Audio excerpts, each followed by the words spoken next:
So we are all packed up for a cross-country road trip to California. We got everything, which is way too much stuff, packed in here, including Jethro and Joy. And Greg the Zombie. 3D printer. Underneath here is way too much other stuff.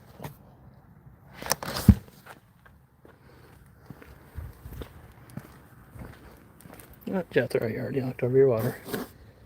All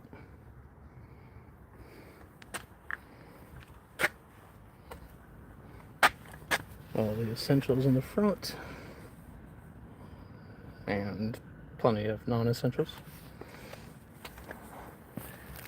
And the completely filled frunk. Now let's just see if all this actually closes.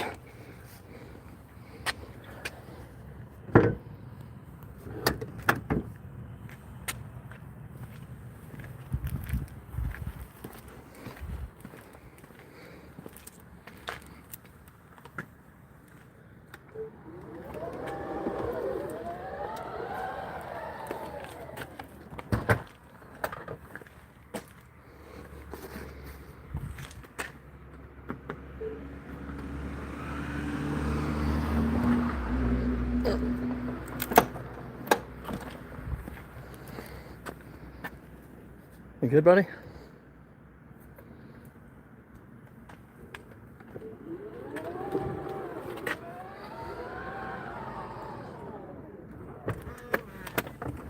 Close.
And to walk the walk, if our country is a country that values life, liberty, the pursuit of happiness, you know, we all say liberty and justice for all, then we need to act like it.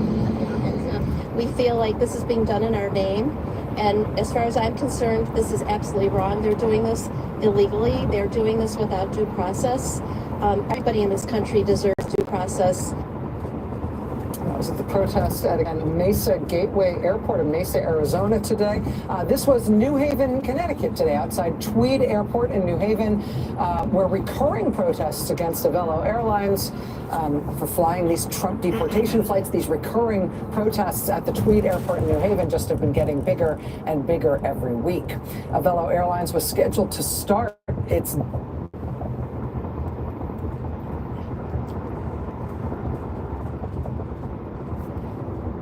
Hi, Adriana. That sucks to hear, thanks for letting me know. I am just getting on the road to go out west to visit my family. I will definitely shoot Nate a message.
I should be getting into Middletown around 2:30 a.m.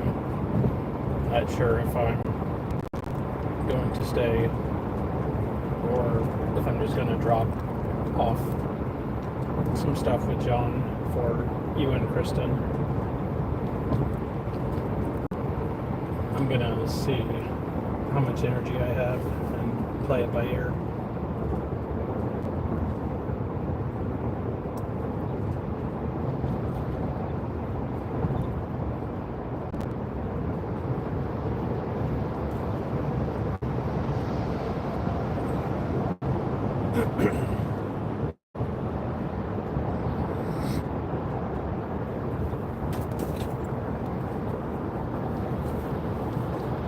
Hey Nate,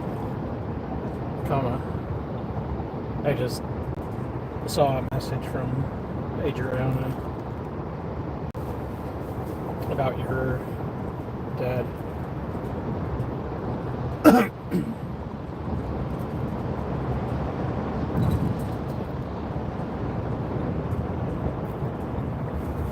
Just wanted to reach out and say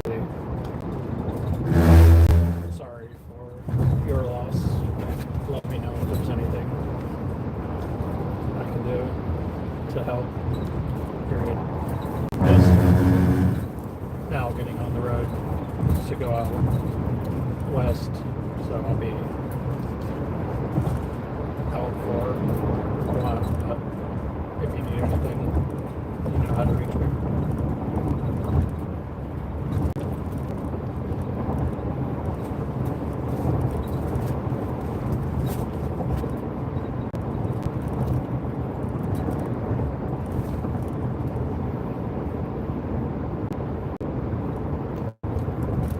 Deportation flights for the Trump administration today. And indeed, the New York Times reports tonight that follow us on social media. Our handle everywhere is at Weeknight MSNBC. Folks, don't go anywhere. Rachel Maddow picks up the coverage right now. Good evening, Rachel. Good evening, Michael. Good evening, you guys. Thank you very much.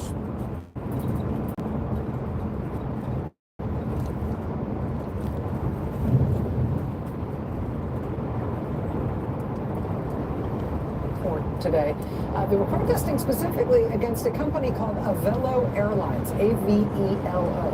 Avelo Airlines is a small, low-budget airline that flies people out of places like Daytona Beach, Florida, and Wilmington, Delaware, and New Haven, Connecticut, and some other mostly small airports. Avelo Air also, as of today, is flying deportation flights for Trump's immigration agencies. And because they are doing that, this is now what it looks like outside everywhere Avelo flies. To walk the walk if our country is a country that values life, liberty, the pursuit of happiness. You know, we all say liberty and justice for all, then we need to act like it. We feel like this is being done in our name. And as far as I'm concerned, this is absolutely wrong. They're doing this illegally. They're doing this without due process. Everybody in this country deserves due process. The protest at, again, Mesa Gateway Airport in Mesa, Arizona today. This was New Haven, Connecticut today, outside Tweed Airport in New Haven, where recurring protests against Avelo Airlines for flying these Trump deportation flights, these recurring protests at the Tweed Airport in New Haven just have been getting bigger and bigger every week.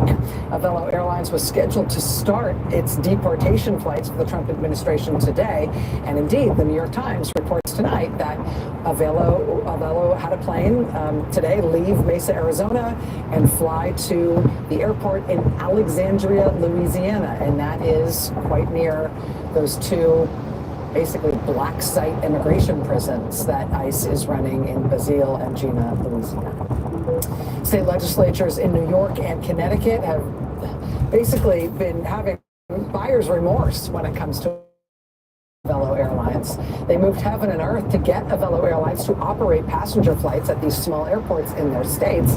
Now state legislatures in both of those places are considering taking away those incentives and taking away those favors from that airline in protest of them doing these deportation flights for Trump. In the state of Delaware, Avelo Air is literally the only commercial airline that serves any airport in the whole state of Delaware. At the Wilmington airport. But now, because of Avelo's decision to fly Trump deportation flights, the governor of Delaware, Matt Meyer, says that he now supports the protests against the airline, and he supports the calls to boycott the airline. He says he and his family personally have joined the boycott against Avelo. So we're watching that today. We are continuing every week, frankly every day, to see protests against Donald Trump and against his top campaign donor, Elon Musk.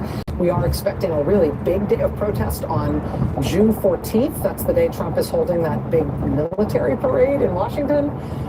But even with that kind of red letter day on the calendar a month from now, expecting large protests against Trump that day, honestly, every weekend, every weekday, there are protests all over. There were protests this weekend at Tesla dealerships in Silver Spring, Maryland, and in Rochester, New York, and in Charlotte, North Carolina. They held a big banner, "Honk for Democracy," in Sunnyvale, California, and in Berkeley, California, and in Corte Madera, California, where they put up the big boycott Tesla sign on the highway overpass.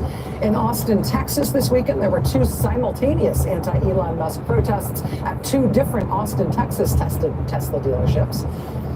A lot of the protests this weekend were mom-centric for Mother's Day, like this one in Arlington, Virginia, Moms Against Fascism. Also, these folks in Rockville, Maryland, celebrate moms, M-O-M, as in mothers oppose Musk. In Madison, South Dakota, people this weekend protested at Dakota State University when Trump's Homeland Security Secretary, Kristi Noem, gave a graduation speech there.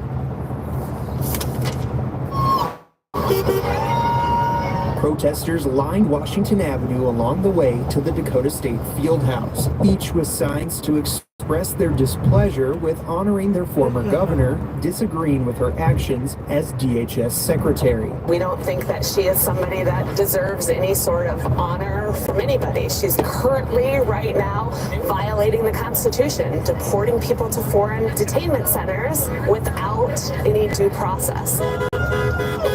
I think that recently she's shown herself to be a tool of the Trump administration and implementing policies that go against the Constitution of the United States.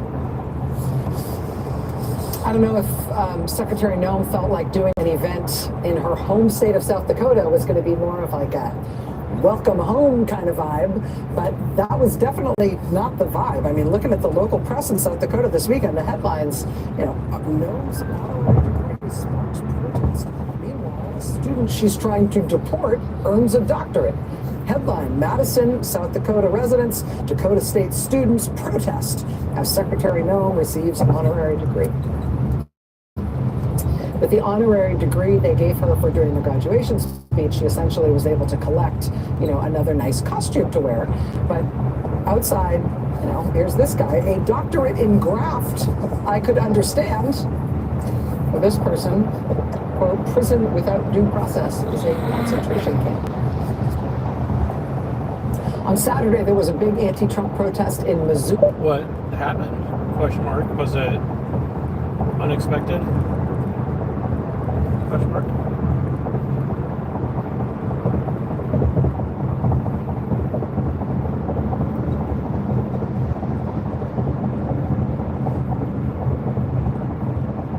Montana.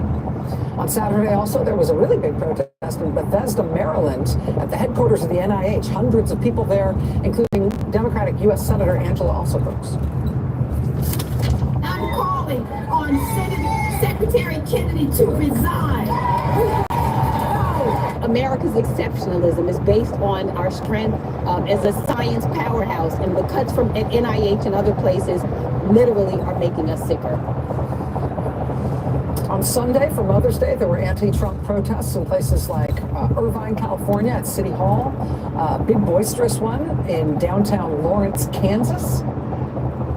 I'll tell you, though, that we've been covering these protests for months now, and I sort of feel like because we've been covering them for a long time, I feel like you can sort of see themes emerging.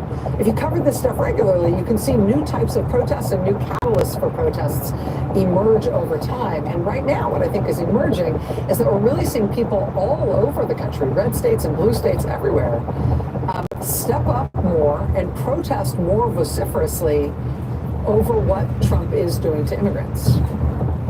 You may have seen late last week that really disturbing scene in Worcester, Massachusetts. This was Thursday in Worcester. A mother and her daughter both arrested. One of her daughters holding a baby, caught up in what just turned out to be a violent scrum in the middle of the street in Worcester as Trump's masked immigration agents. We're definitely trying to seem tough, but they really seem to have no idea what they were doing or how to handle this situation. The whole neighborhood responded when they acted chaotically, and when they swooped in on this woman and the children and the baby, and people were just furious on scene, and they have been furious in a sustained way since. And they're furious now is that we're really seeing people all over the country, red states and blue states everywhere, step up more and protest more vociferously over what Trump is doing to immigrants.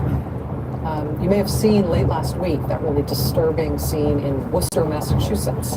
This was Thursday in Worcester. A mother and her daughter both arrested. One of her daughters holding a baby, caught up in what just turned out to be a violent scrum in the middle of the street in Worcester as Trump's masked immigration agents. were definitely trying to seem tough, but they really seemed to have no idea what they were doing or how to handle this situation. The whole neighborhood responded when they acted chaotically, and when they swooped in on this woman and the children and the baby, and people were just furious on scene, and furious not just with Trump's federal agents, but also with Worcester police, with local police, for showing up and appearing to help Trump's federal agents as well. After there was this totally out of control scene on the street in Worcester on Thursday, this was the next day. This was Friday in Worcester. Hundreds of people turned out and protested. This was, what we're looking at here is Saturday, I believe. People protesting on Friday, marching to Worcester City Hall, demanding answers from their city about why local police didn't protect them and instead joined in. Then over the weekend, Worcester turned out again. Big protest on the town common. Keep your hands off our moms. That was the theme. The name of this protest was Hands Off Worcester Mothers. People again demanding their local authorities answer for not protecting them. You see the sign there, Worcester PD, traitors to democracy. Protesters in Worcester say they're going to be back and in considerable numbers tomorrow, Tuesday, for the city council meeting in Worcester. They say they want answers. They want that local mom back, for one. But you're seeing this kind of pushback, this kind of response, kind of emergency response in the moment, and then a sustained angry response after. Everywhere, people are being snatched off the street by Trump's agents. I mean, this is what the local news looks like now all over the place. Let's go to Framingham next, where another protest took place. Dozens of people on the steps of City Hall. They were calling out the increased ICE activity in the city and the detention of Daniel Oriana. Oriana was picked up by ICE on Monday on his way to work, and reports show that he has no criminal record. Protesters say the community is scared and due process is being ignored. Our neighbors are terrified. People are afraid to go to school. They're afraid to go to work. I want someone to stand up for me. I live in Framingham. I'm really anxious and hoping that our legislature, both local and state, will step up and come out and stand up for these people like Danielle Orlano, who's been taken off the streets. It's terrifying. ICE has yet to comment on the arrest. It's Framingham, Massachusetts. There were protests in Portland, Oregon this weekend outside the ICE building in South Portland.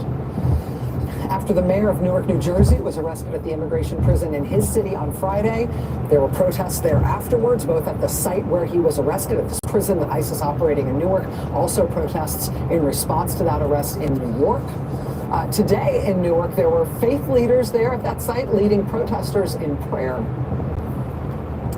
You know, and I will tell you, as insane as it was that Trump's immigration agents manhandled 3 members of Congress outside the gates of this facility and arrested the Newark mayor there on Friday, today Newark City officials went back there in person, back to the gates of that facility again. They once again served notice that that federal ICE facility is not legally operating according to the city of Newark.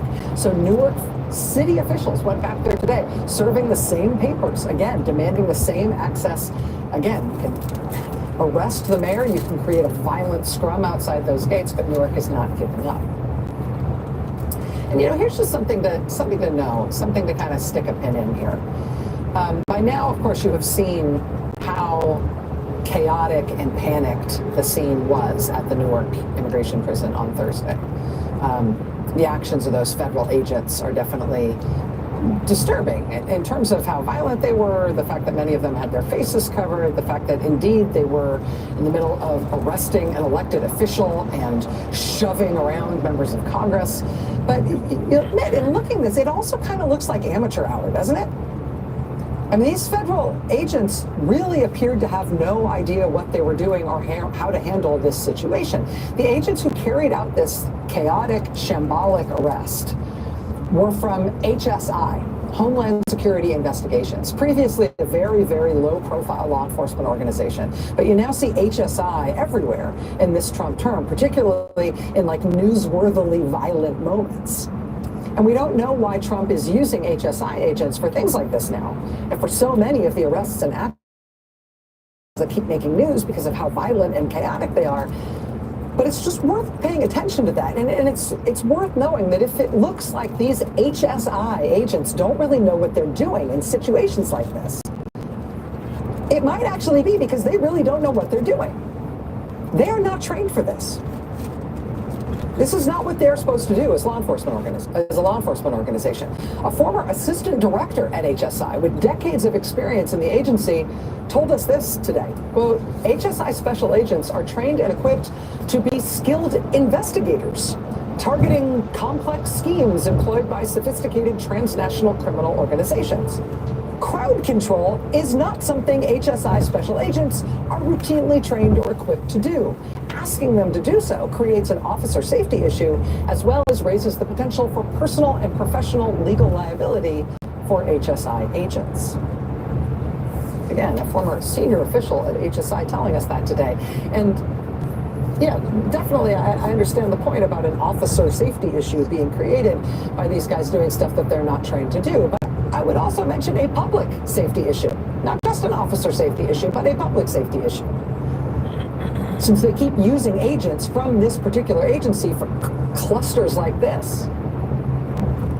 I mean, presumably at some point we're going to get members of Congress and senators looking into what appears to be the quite considerable distance between what exactly it is that HSI is doing under the Trump presidency versus what they're actually trained to do under the law. Because I think there's a reason that this particular agency keeps ending up on your local news and on social media and right at the middle of all of the most infamous actions of this administration in American streets. This is not what they are trained for. Why is it that they are the agency that again and again is being tasked with doing it? So we got a lot to get to tonight. This, for example, was tonight on the United States Senate floor. This was Hawaii Senator Brian Schatz. No president should take a $400 million gift from a foreign country. I shouldn't have to explain why, but it is a high principle, literally enshrined in the Constitution, because people who we have representing us should know, not think, but know, that their representatives are focused on them and this country only, that our loyalties are not divided, that our minds are not wandering elsewhere. The Emoluments Clause in the Constitution. It's a fancy phrase, but a simple idea. No foreign gifts. If foreign government offers you anything, but especially something close to $500 million worth, the answer is no thank you. End of story. Very simple. In one fell swoop, Trump is selling out one of the most iconic symbols of American power that we have. And what people will now see is the most powerful man on earth flying around in a plane paid for by a foreign government. It's disgusting. It's disgusting. It's wildly corrupt. The senator goes on to say, just because they're doing the corruption in plain sight does not make it any less damning or sad or gross. Senator Brian Schatz speaking on the Senate floor tonight. We are now really hitting our stride on the kleptocracy part of what's going on here. While important parts of the federal government that serve the public just collapse under Trump, while Trump's FAA, for example, finds that it is no longer capable of keeping air traffic control systems reliably up and running at, say, Newark Airport, at one of the airports serving the nation's largest metropolitan area, as Trump's Pentagon has just dropped not one but two F-18 fighter jets into the sea, just slipped right off the aircraft carrier, and oops, that's gone. Nevertheless, in true kleptocratic fashion, the dear leader has his plane. He has just arranged for himself, as Senator Schatz was just talking about there, he has just arranged for himself a gift of a $400 million plane for himself that he wants to use while he's president, and then he plans to keep using it himself after he leaves the presidency as well. As if he's ever planning on leaving the presidency.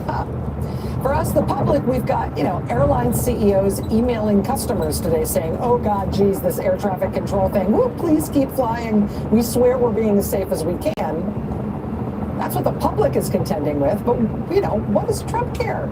He's getting his own $400 million personal plane as a gift from a foreign country that he's going to go do some deals with as president of the United States, heading out today on this big Middle Eastern trip. I mean, for us, the public, we're all dealing with the cancellations and the delays and the reduced number of routes and the panic from the remaining air traffic controllers who have been put in this situation by whatever is going on at Trump's FAA. We, the public, are wondering what it meant when these guys insisted on putting in Starlink at the FAA. They started inexplicably using equipment from the company run by the president's top campaign donor to supposedly upgrade our air traffic safety systems a few weeks ago without a normal contracting process, right after that same donor demanded the resignation of the head of the FAA. We're all left wondering, as the FAA is apparently no longer able to reliably keep air traffic control systems running at major airports, should we be worried that they did that right before this all started falling apart? I mean, that's how it's going for us, the flying public. But for him, awesome flying palace he gets to keep. So long, suckers! In the shadow of the plane debacle, sort of textbook example of how a kleptocracy works, where the guy at the top converts the assets and functions of the nation and its government for his own purposes, and everybody else gets nothing. Like, that's how kleptocracy works. In the shadow of that plane debacle still unfolding tonight, we've got another story for you this evening about Trump doing something for himself while apparently making sure that nobody else in the country can get that same thing. We've also got news tonight on Trump's apparently illegal efforts to fire people and shut down parts of the federal government that he doesn't actually control. He is, of course, the head of the executive branch, and that gives him a reasonable amount of power over what happens in the executive branch. But it doesn't give him power over the other branches of government, right?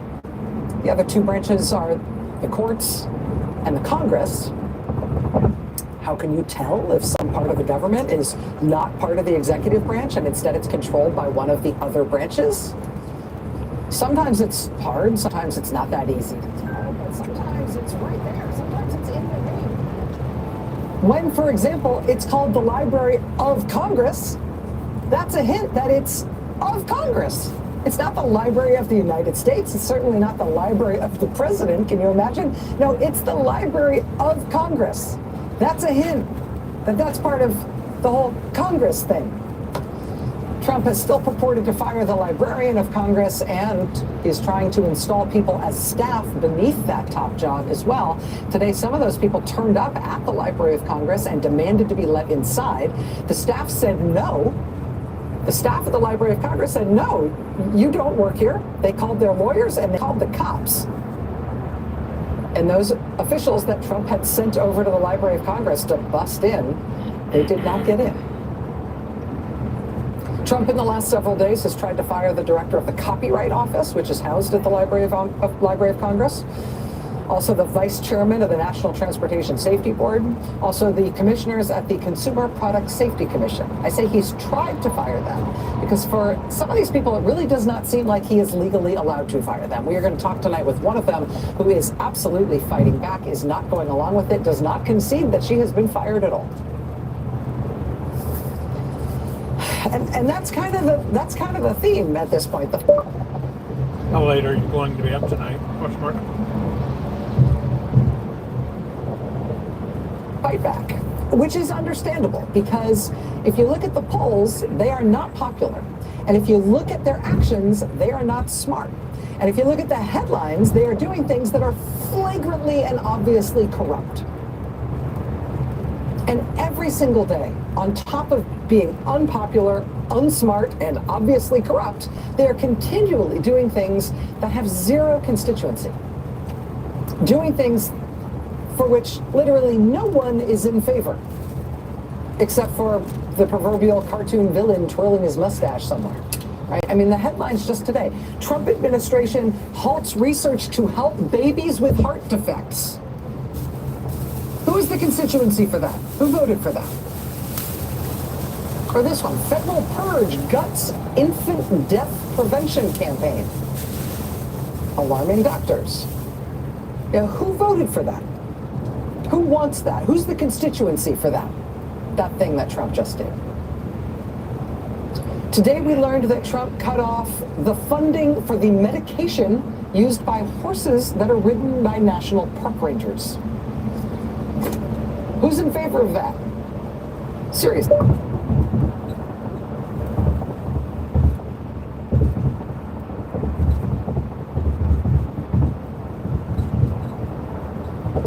He cut off the funding for toner cartridges.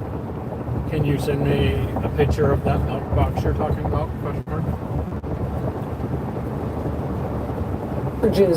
For the printers at the Social Security Administration. Because, yeah, that's waste. That's fraud and abuse, right? That they can print. This comes after he plans to cut Narcan. Narcan does nothing except keep people alive if they overdose. He's cutting Narcan. This comes after he cuts Meals on Wheels. Who's against Meals on Wheels? It comes after he cuts Head Start, preschool.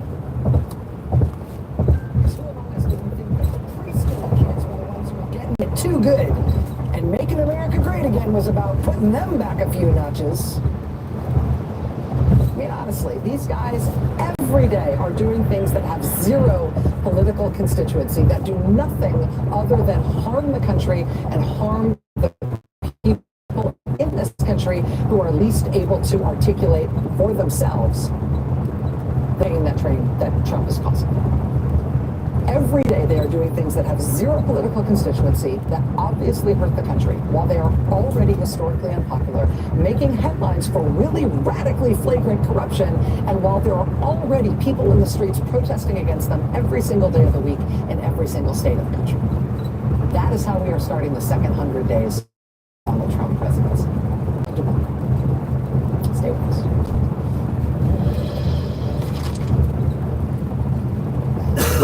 If you have heart failure or chronic kidney disease, Farxiga can help you keep living life, because there are places you'd like to be.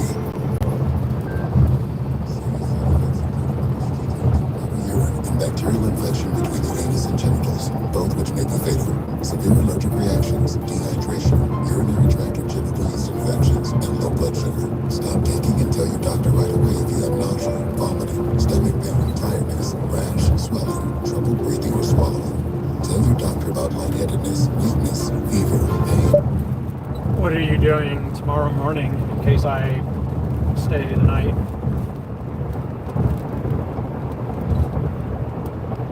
Tenderness, redness or swelling between the anus and genitals. Ask your doctor about Farxiga today. Wow, incredible, amazing. My go-to is Lumify eye drops. Lumify dramatically reduces redness in 1 minute. And look at the difference. My eyes look brighter and whiter for up to 8 hours. Lumify, it's kind of amazing. See for yourself. So what do you think? I'm thinking about our honeymoon. What about Africa? Safari. Swim with elephants. Hot air balloon. Lions growling and drafts that come in through your window. Can we afford a safari? Great question. Like everything, it takes a little planning. Or put the money towards down payment. Enough room for a baby. Babies. Baby. Let's take a look at those scenarios. Has advisors in Chase branches and tools like Wealth Plan to help keep you on track. When you're planning for it all, the answer is JP Morgan Wealth Management. Let's go here for more citizens of the law. Happy grass, happy. So what do you do? Regular feeding, it makes all the difference. Scott's Weed and Feed. The product is great. Now's the time to kill existing weeds with Turf Builder Weed and Feed. Feed. When I was diagnosed with HIV, I didn't know who I would be. But here I am. Being me. Keep being you and ask your healthcare provider about the #1 prescribed HIV treatment, Biktarvy. Biktarvy is a complete one-pill, once-a-day treatment used for HIV in many people, whether you're 18 or 80. With one small pill, Biktarvy fights HIV to help you get to undetectable and stay there, whether you're just starting or replacing your current. The perils of voice texting. Treatment. Research shows that taking HIV treatment as prescribed, getting to and staying undetectable prevents transmitting HIV through sex. Serious side effects can occur, including kidney problems and kidney failure. Rare, life-threatening side effects include a buildup of lactic acid and liver problems. Don't take Biktarvy if you take Dofetilide or Rifampin. Tell your healthcare provider about all the medicines and supplements you take. If you are pregnant or breastfeeding, or have kidney or liver problems. If you have hepatitis B, don't stop taking Biktarvy without talking to your healthcare provider. Common side effects were diarrhea, nausea, and headache. No matter where life takes you, Big Tarvey can go with you. Talk to your healthcare provider today. Lumify? It's kind of amazing. Wow. My go-to is Lumify eye drops. Lumify dramatically reduces redness in 1 minute. And look at the difference. My eyes look brighter and whiter For up to 8 hours. Lumify really works. See for yourself. We planned well for retirement, but I wish we had more cash. You think those two have any idea that they can sell their life insurance policy for cash? So they're basically sitting on a gold mine? I don't think they have a clue. That's crazy. Well, not everyone knows Coventry's helped thousands of people sell their policies for cash, even term policies. I can't believe they're just sitting up there, sitting on all this cash. If you own a life insurance policy of $100,000 or more, you can sell all or part of it to Coventry, even a term policy, for cash or a combination of cash and coverage with no future premiums. Someone needs to tell them. They're sitting on a gold mine, and you have no idea. Hey guys, you're sitting on a gold mine. Do you hear that? I don't hear anything anymore. Find out if you're sitting on a gold mine. Call Coventry Direct today at 800-459-2600 or visit coventrydirect.com. If I don't see you before I head out west, I will try to stop by on my way back home, comma. You definitely need to see how big Joy has gotten.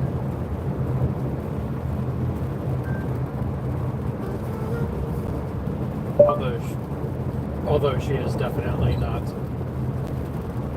any better behaved than she was.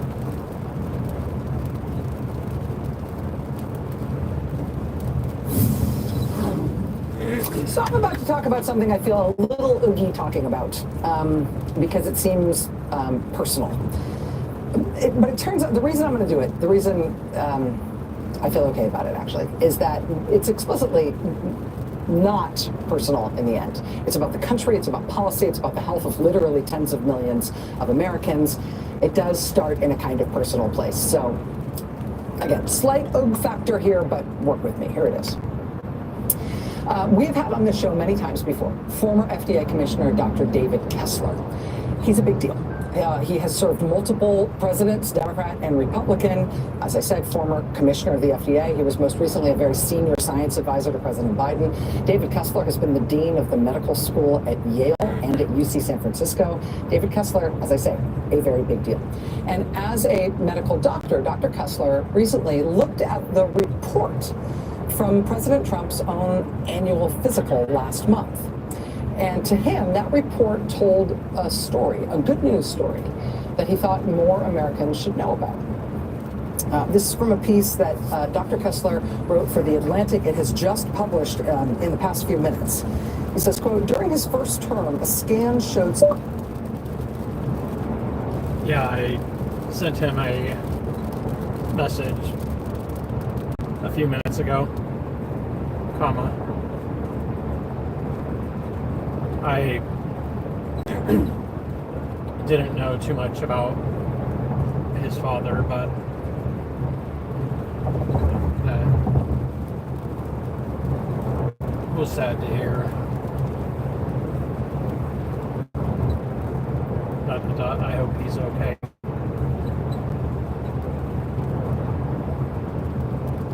But I did tell him if he needs anything, he can contact me anytime, because I've got about a 48-hour drive ahead of me, so I'll have plenty of time to chat if he feels the need.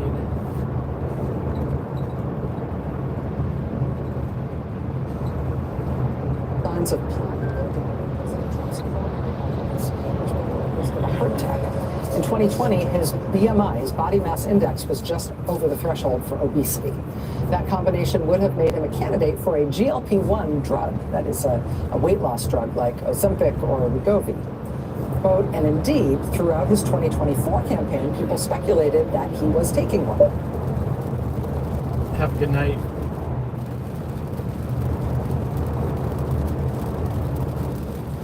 Then last month, Trump's latest physical showed that he had dropped 20 pounds, which moved him from obese. Lumify dramatically reduces redness. You have no idea. Because it seems personal. But it turns out the reason I'm going to do it, the reason,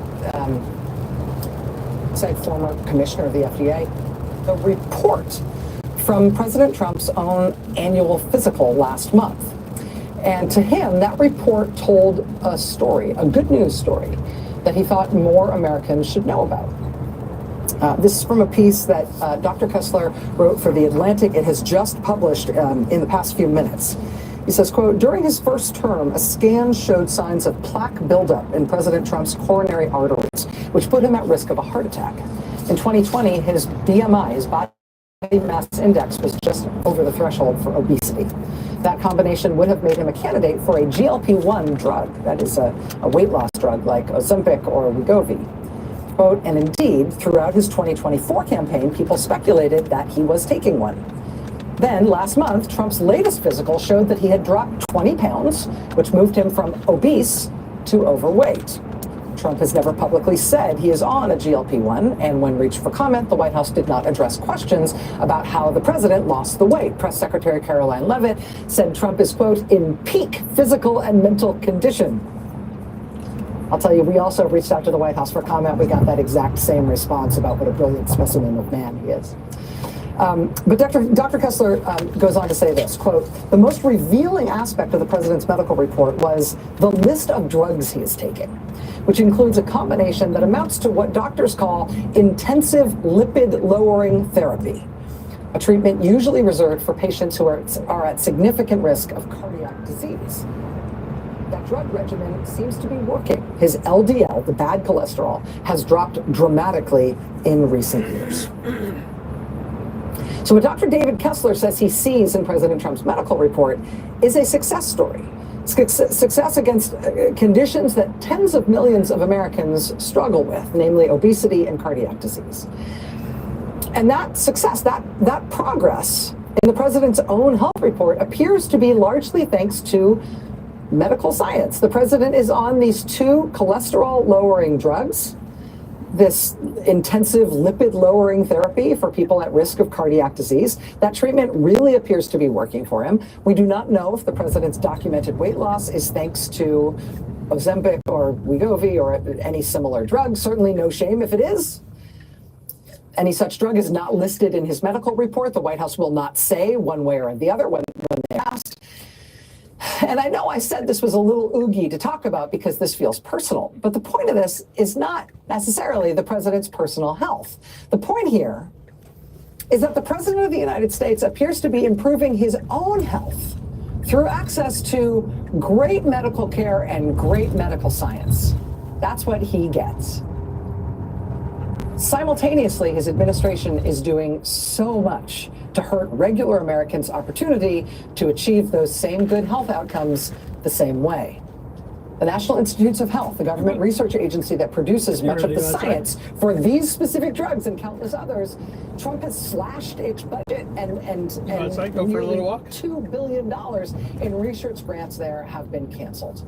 The FDA shepherds drugs to market and makes sure they are safe. The FDA is reeling from huge staffing cuts, and the staff that is there can't complete basic tasks because, among other things, their government credit cards have been frozen. Trump and his allies in Congress are currently debating how many hundreds of billions of dollars they're going to cut from Medicaid, which provides health insurance to tens of millions of Americans.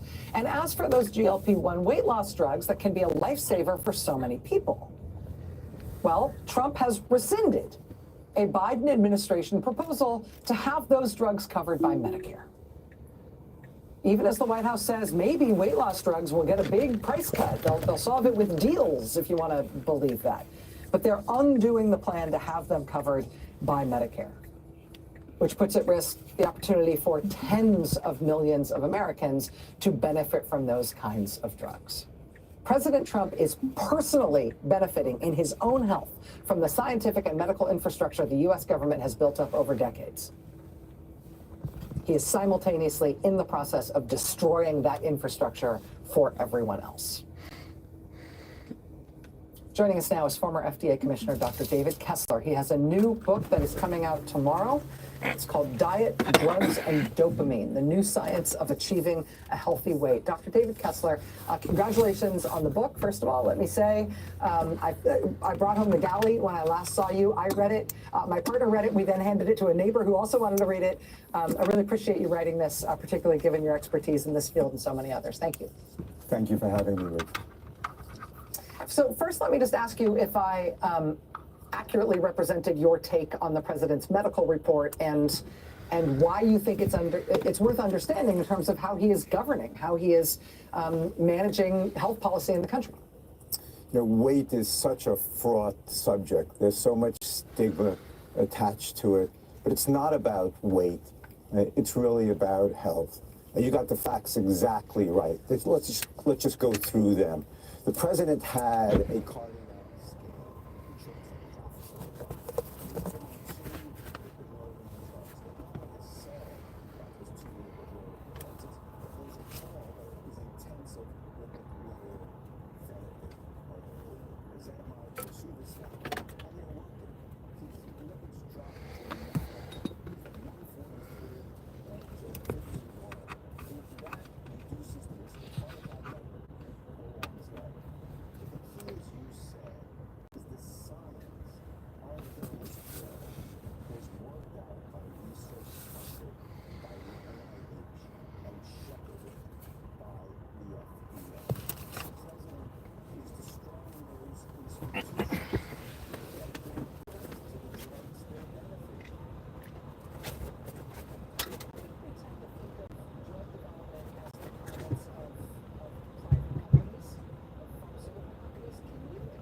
You stay here. I'll be right back.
hot, Joey?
This way.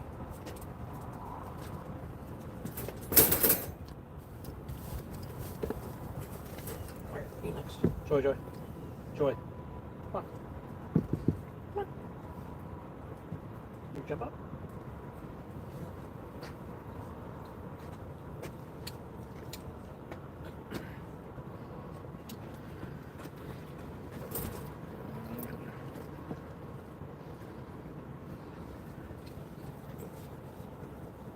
Let's back in.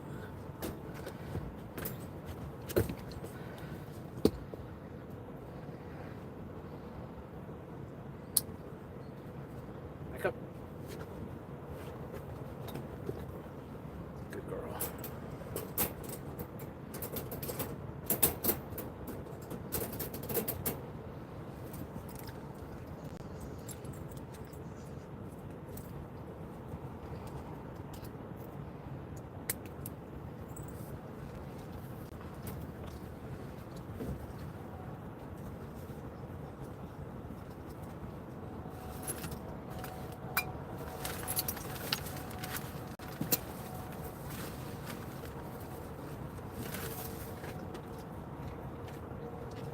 Want some water?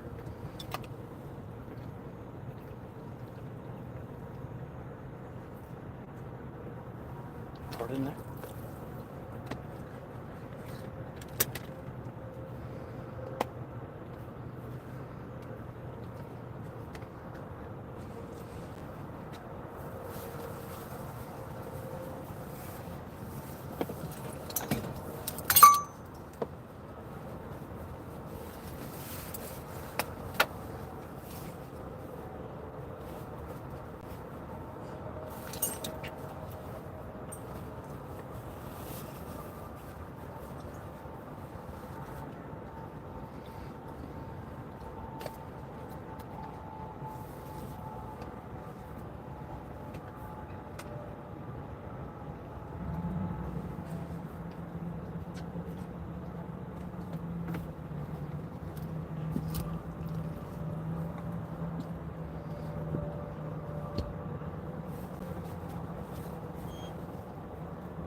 Ready? No.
Is good. Ready to roll.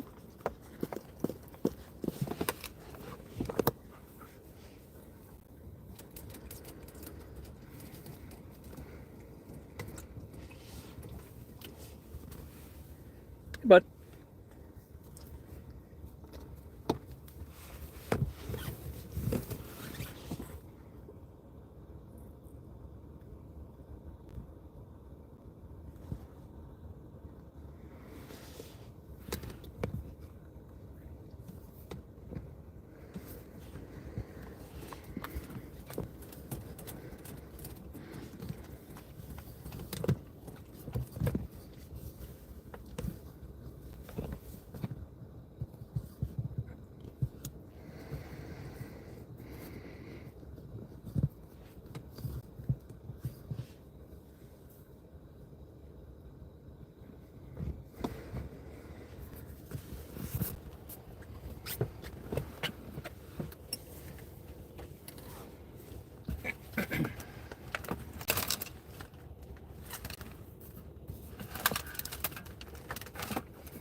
medical help right away if you get a lump or swelling in your neck, severe stomach pain, or any of these allergic reactions.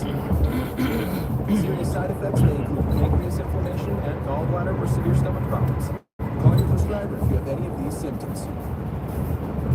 Wegovy may cause low blood sugar in people with diabetes. especially if you take medicines to treat diabetes. Call your prescriber about vision changes, if you feel your heart racing while at rest, or if you have mental changes. Depression or thoughts of suicide may occur. Common side effects include nausea, vomiting, diarrhea, constipation, stomach pain, flu or upset, headache, feeling tired, dizzy or bloated, gas, and heart rate. Some side effects lead to dehydration, which may cause kidney problems. With Wegovy. I'm losing weight. I'm keeping it on. I'm lowering my CV risk. Ask your prescriber about Wegovy.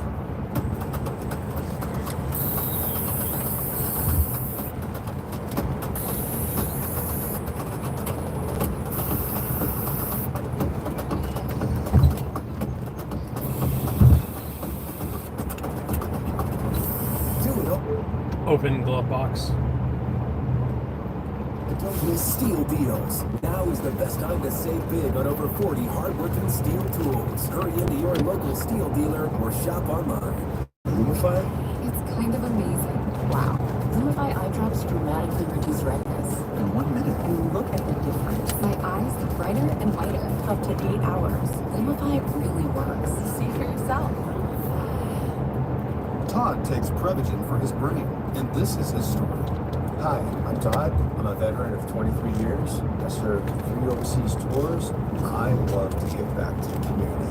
I saw a Prevagen commercial and did some research on it. I started taking Prevagen about 3 years ago. I've told my coworkers and family since taking Prevagen how much of a difference it's made in my life. I feel really good. Prevagen for your brain. Attention shoppers! Guardians has a big story to tell. Ask your doctor if it should be part of your next act.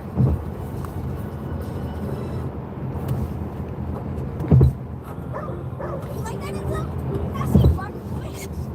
I got you 3 in a row. Now we're down. Yes, sir. I see you.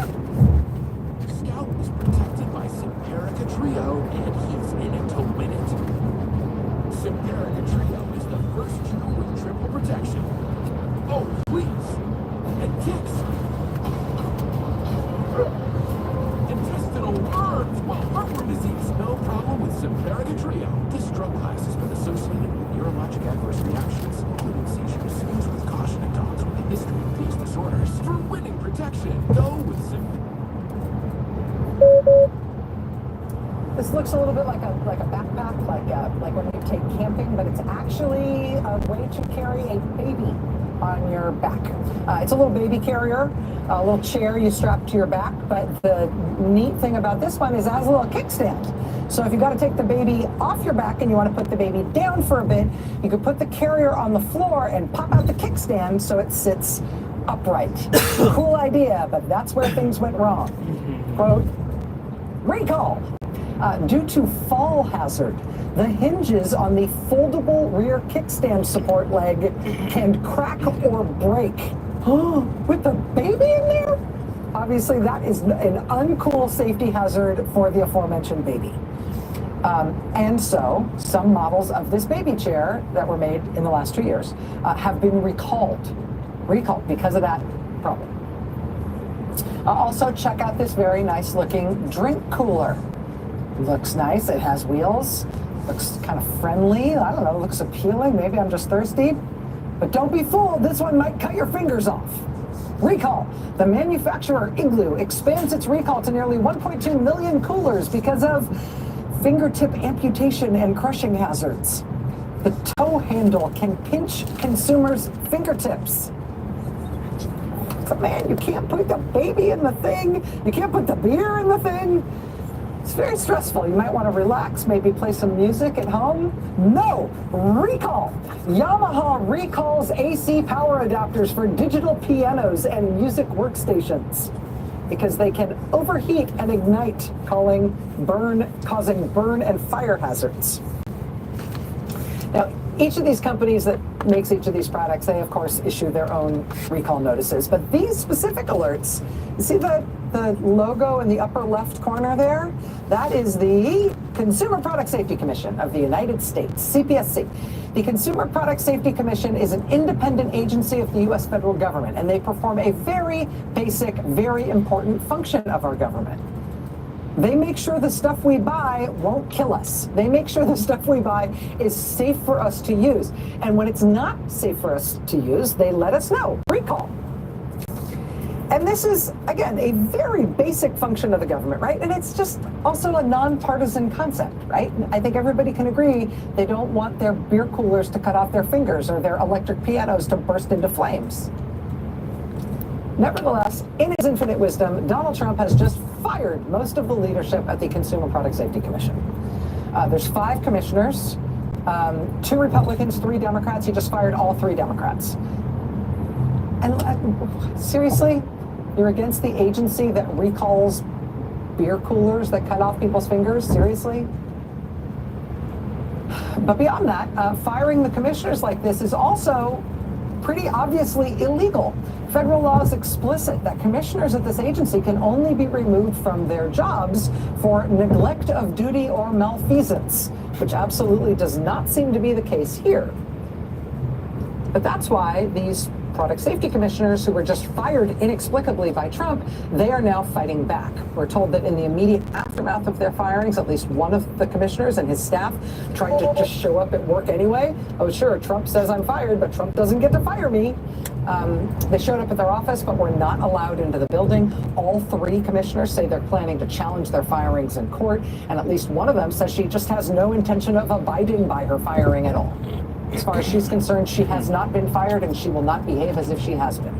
Her name is Mary Boyle. She's worked at the CPSC for more than a decade before becoming a commissioner a few years ago. Her term is supposed to extend until this October.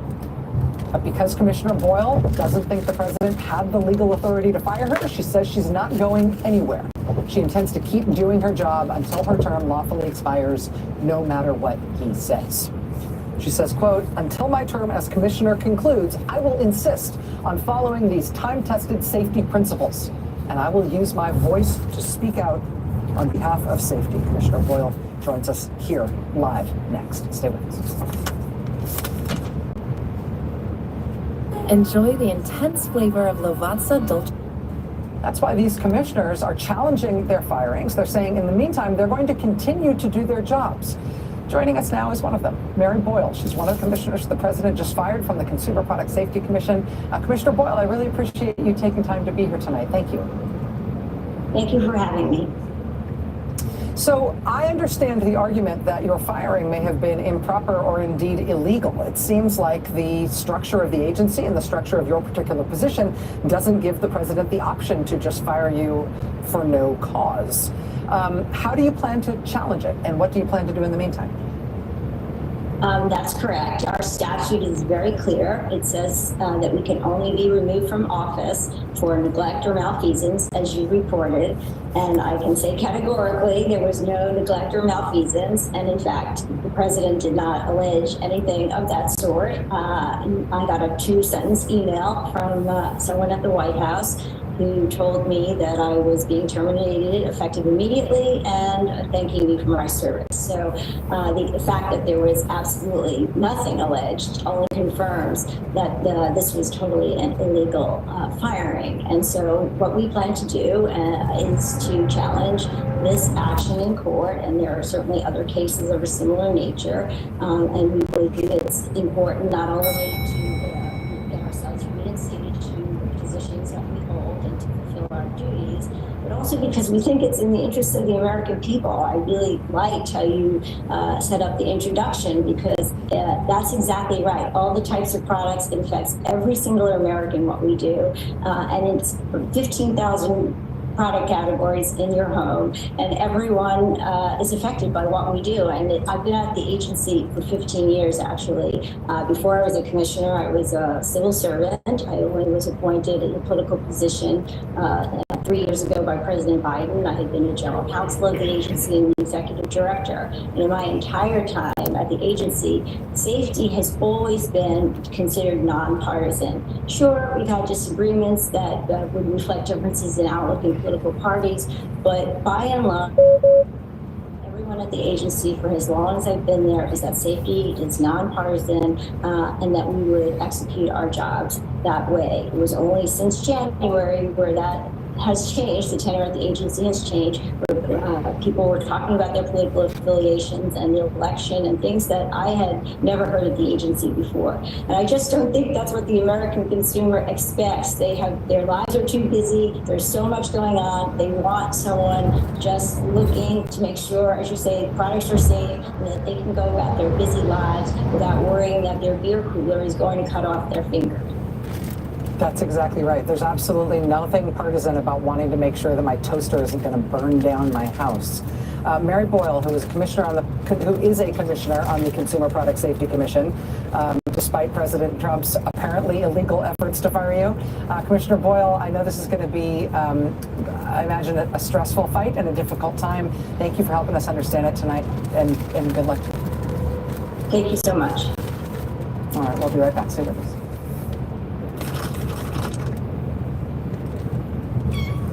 Got an itchy throat from allergies? Claritin Liquid provides powerful all-day allergy relief in an instantly soothing liquid. For relief of even your most irritating symptoms, like an itchy throat. Claritin Liquid. Live Claritin Clear. I wish my TV provider let me choose what I pay for. Sling lets you do that. I like the sound of that. Choose and customize your channel lineup or pause and watch for free. Sling lets you do that. Asking the right question can greatly impact your future. Are you qualified to do this? What? Especially when it comes to your finances. Are you a certified financial planner? I'm a CFP professional. CFP professionals are committed to acting in your best interest. That's why it's gotta be a CFP. When I was diagnosed with HIV, I didn't know who I would be. But here I am. Being me. Keep me. Cost $26,000 an hour.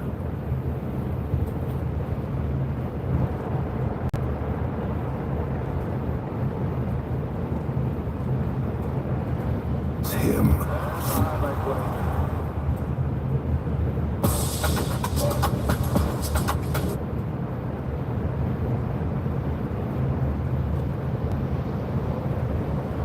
Word with Lawrence O'Donnell. Good evening, Lawrence. Good evening, Rachel. And guess what cost $26,000 an hour? $26,000 an hour. The work of 42 very expensive lawyers? How about flights to Guantanamo? Flights to Guantanamo Bay, $26,000 an hour. $21 million, Senator Elizabeth Warren has made the Defense Department admit they have spent on this to get, as of tonight, right now tonight, a grand total of 32 people in custody in Guantanamo. Courtney Q is going to join us because she's been reporting on this from the Pentagon. She's got it all for us, and this is one of those things that I thought Elon Musk was supposed to find this stuff. Yes.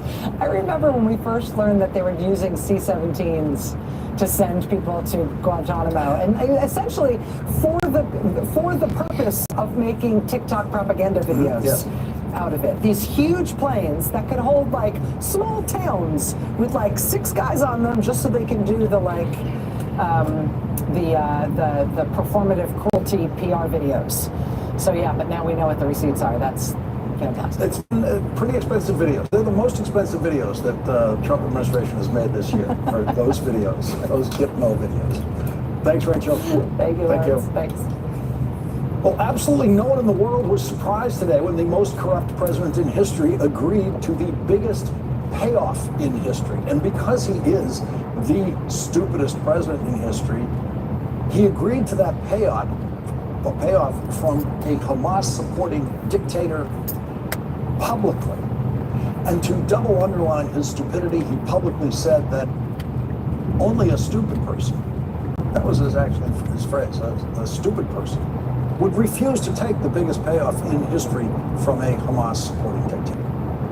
The biggest payoff is literally, physically, the biggest, the largest 747 that Boeing makes. It is owned by the Emir of Qatar, who wants to just give it to Donald Trump as a gift, just a gift from one person who has no idea about any of the words written in the Constitution of the United States, to an American president with a severe case of constitutional dementia. The founders of the United States of America specifically imagined this very scenario before they could imagine anyone other than birds actually flying.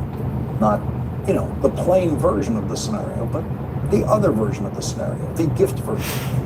In the Constitution that Donald Trump and the Emir of Qatar have never read, it says that the president absolutely cannot, quote, accept any present emolument, office, or title of any kind whatever from any king, prince, or foreign state.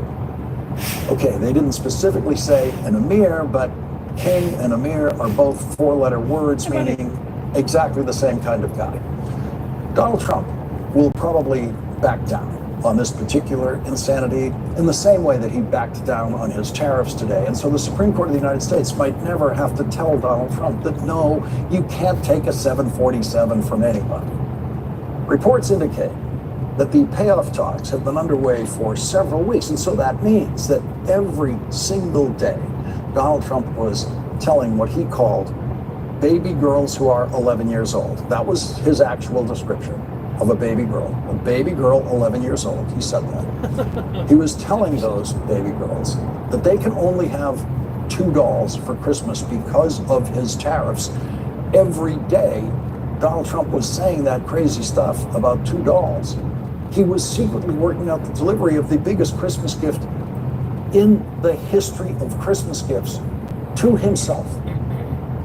Donald Trump said one true thing about the biggest payoff in history today. He said, I appreciate it very much, and I'm so sure that he really does appreciate it. And then he said something the whole world knew already. He said, quote, I would never be one to turn down that kind of an offer. Yeah, we know. That's the problem. That's one of the many reasons you are not morally qualified to be president of the United States. We know you would never turn down that kind of offer. ABC News reports Donald Trump got his completely unqualified and incompetent Attorney General Pam Bondi to write a letter to his completely unqualified and incompetent Secretary of Defense saying that the Defense Department could accept the aircraft as a gift and convert it for use as Air Force One, and then just when Donald Trump would need to use it as a private citizen, the Defense Department could just give it to Donald Trump's presidential library. And all that means is that Donald Trump wants to keep riding in a private 747 when he's no longer president. That's what this is all about. It's about what's he going to fly in after he's president. How does Donald Trump get a free, ultra-fancy 747, literally fit for a king, to fly around in the final years of his life when he's no longer president? Giving up your private 747 is one of the harder things about leaving the presidency, and Donald Trump does not want to suffer that indignity again, and so he has reached into the kindness well, deep in the heart of the Emir of Qatar. And this time, the Emir, instead of doling out money to Hamas to support Hamas, has decided to support Donald Trump, to support Donald Trump's lifestyle. It is every bit as filthy an arrangement as it sounds like. Senator Bernie Sanders said, I don't know who needs to hear this, but no, Donald Trump cannot accept a $400 million flying palace from the royal family of Qatar. Not only is this farcically corrupt, it is blatantly unconstitutional. Congress must not allow this over-the-top kleptocracy to proceed. The customization of that 747-800 made it probably worth much more than $400 million at delivery, and the Defense Department would have to spend hundreds upon hundreds of millions of dollars, possibly billions, to convert that plane into possible use as an Air Force One substitute. The plane has none of the presidential level communication capacities that Air Force One has. It does not have the mini hospital and surgical center that Air Force One has. And it might never be possible to assure the integrity of that airplane because it has not been in the custody of the United States government since its birth, as every previous Air Force One aircraft has been. Garrett Graff writes, to even begin to mitigate that risk from an eavesdropping, tracking, cybersecurity, or sabotage standpoint would involve stripping the plane down to the equivalent of these studs. And today's planes offer a lot of opportunities for hiding things, even before you get into talking about physical vulnerabilities or tracking devices. Trump's been known to be interested in this plane since he reviewed it at Palm Beach in February. So it's not even merely the friendly intelligence services of Qatar that we should be concerned about. Worth its salt surely has been looking for months now to get aboard that plane. And that plane is currently conveniently residing for everyone to inspect at the non-secure public airport in San Antonio, Texas. There it is. There are currently 2 fully functioning identical 747s serving as Air Force One. Boeing is significantly behind on a contract to deliver 2 new ones. That contract was initiated during Donald Trump's first presidency. Donald Trump boasted about the genius of that contract and how no one else could have possibly negotiated the deal for Boeing to build 2 new versions of Air Force One, even though several previous presidents had ordered new versions of Air Force One for 70 years or so. The current perfectly good versions of Air Force One are actually the same age as Donald Trump's personal plane, which was 20 years old when Donald Trump bought it because he could not afford a new Boeing aircraft. The 747 that Donald Trump wants to take from the main funder of Hamas is already 13 years old. It's not going to happen. This payoff is as ugly and stupid as it looks, and it is totally illegal. But it offers a perfect companion piece to Donald Trump's 2 dolls declaration for Christmas. American kids can only have 2 Barbies at most. But Donald Trump, at the very same time, when he was telling American kids they can only have 2 dolls, very same time he was doing that, he was having discussions to get himself the most expensive private plane in the world for nothing. Donald Trump has just spent months telling Americans they have to sacrifice because of his tariffs. Donald Trump has told Americans they have to pay higher prices because of his tariffs. Donald Trump has told little girls they have to accept that they're going to have less for Christmas because of his tariffs. And Donald Trump has told small business operators that when they go out of business because of his tariffs, America will be better and stronger because of it. And he was trying to negotiate a free plane for himself that whole time. Biggest plane in the world. Wall Street proved today just how stupid they think Donald Trump is. The stock market skyrocketed today when Donald Trump completely reversed himself and surrendered to China in the trade war that Donald Trump started. Now, think about why the stock market went down so badly because of the Trump tariffs, and then why it came rocketing back as soon as Donald Trump removed the biggest tariffs today. It's because they believe Donald Trump is irreversibly stupid. Now, I don't study the stock market. I never thought it. Like most people, I have some retirement money that's floating in the stock market in some fund. It has been for years. When Donald Trump terrified the stock market with his tariff and panic selling filled the trading days, I did absolutely nothing with whatever I have in the stock market because I always knew Donald Trump was going to surrender. I always knew that the person who started the trade war was going to end the trade war because it was going to become politically impossible for Donald Trump to continue the trade war. It happened. So whatever I was holding in the stock market in December, and I generally don't know what really is in that fund, it's a retirement fund, I don't pay any attention to it, I ended up doing the smartest thing you could do during the Trump stock market crash, which was to do absolutely nothing. The stock market crash was created by one person, and I always knew it was going to be reversed by the decision of that one person to just give up. But Wall Street actually believed that Donald Trump is so irreversibly Petersburg, California. That's what the panic selling was about. Wall Street actually believed Donald Trump is so irreversible. Petersburg. Said he was going to do. And they knew that if Donald Trump did what he said he was going to do, that would destroy the economy, destroy the stock market. Stock market rocketing back up today was not some kind of vote of confidence in Donald Trump. It was a statement about just how stupid they thought he was.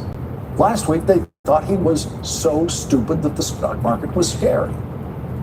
Turned out Monday, not as stupid as they thought he was. Stock market was shocked to discover that Donald Trump was not as stupid as they thought he was, because that's what they discovered today. Donald Trump did exactly what I've always said he was going to do. The stock market was shocked. He gave up and they were shocked. And they were thrilled. So they went on a buying spree today, driving up the price of basically everything. The New York Times reports, quote, "It remains to be seen what agreements can be reached in future negotiations, but the talks this weekend and the tariff chaos of the past month did not appear to generate any other immediate concessions from the Chinese other than a commitment to keep talking." That's right, the Chinese government offered Donald Trump zero, and Donald Trump took it. Donald Trump said, okay, zero is good enough for me to drop the tariffs. And so now, the pointless and illegal Trump tariffs on Chinese products are down to 30% from the insane 145%. 30% is still a crazy level. It's a big enough tariff to kill American businesses and to make toys too expensive for parents this Christmas and to kill jobs in this country. The Yale Budget Lab says that the average cost of the tariffs per household are still going to be $2,800. The Wall Street Journal editorial board writes tonight, rarely has an economic policy been repudiated as soundly and as quickly as President Trump's Liberation Day tariffs, and by Trump's own hand. Witnessed the agreement Monday morning to scale back his punitive tariffs on China, his second major retreat in less than a week. As with last week's modest British agreement, the China deal is more surrender than victory. So after weeks of market turmoil, the economy is left with higher trade costs and greater uncertainty for business. CNBC's Brian Sullivan gave voice to that uncertainty. But while we're feeling good, and we should today, Monday, and markets are up, so why not feel good, Tom? We're just one tweet or Truth Social post or headline away from maybe another market collapse. Isn't it important for your clients and our viewers and listeners to always accept that reality that one hallmark of this administration is that you could get one person saying one thing and then a few hours later or next day, somebody else saying something else. If the president says, well, China's not negotiating in good faith and we're walking away, I mean, there's a 1,000-point drop. In a piece on Substack titled, "When an Arsonist Poses as a Firefighter," Nobel Prize-winning economist Paul Krugman writes, a 30% tariff is still really, really high, especially combined with the 10% tariff we're imposing on everyone else. This wasn't a case of both sides backing down. China only imposed its tariffs as a response to Trump's gambit and has reduced them only because he retreated, and retreat he did. This was basically Trump running away from the killer rabbit. The prohibitive tariff has been paused, not canceled. Nobody knows what will happen in 90 days. The uncertainty level has arguably gone up rather than down. This retreat probably hasn't come soon enough to avoid high prices on shelves. The Chamber of Commerce, which has always been a supporter of Republican economic policy before Donald Trump, said, while any agreement that reduces tariffs is good news, it is important to note that even with this China agreement, tariffs are much higher overall than they were at the beginning of the year, and small businesses are dealing with growing costs and disruptions. Okay, dear Wall Street, I have a message for you. Write this down. The 90-day pause that Donald Trump announced today is going to last forever. Don't worry, he's not going to bring back the crazy skyrocketing tariffs. Yes, he's very, very, very stupid, but not as stupid as all you people on Wall Street think he is. Joining us now is Rick Moldenberg, CEO of Learning Resources, an educational toy company. Rick, thank you very much for joining us once again. I wanted to get your experience on the paying end of these tariffs, because it is you, an American importer, an American citizen, American business person who actually pays these tariffs.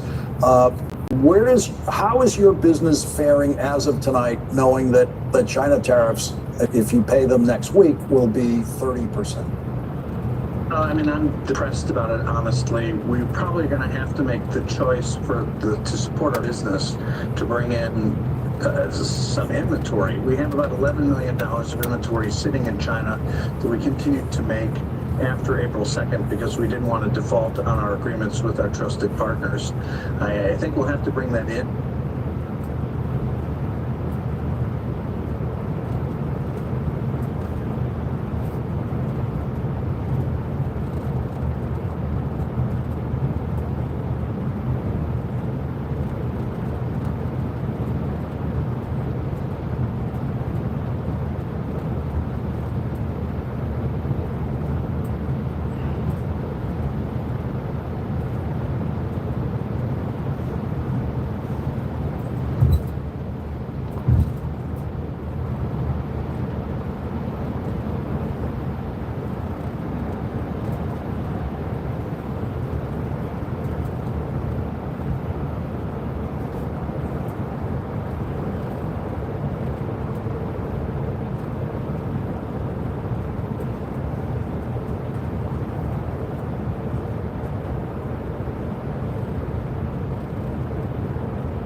I am going to upload a photo to you of my cross-country trip to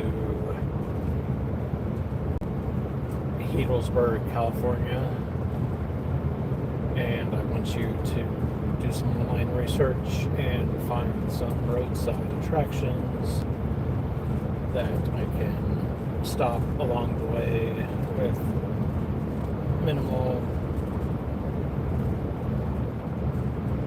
navigation delays and rerouting, but I want to get some pictures of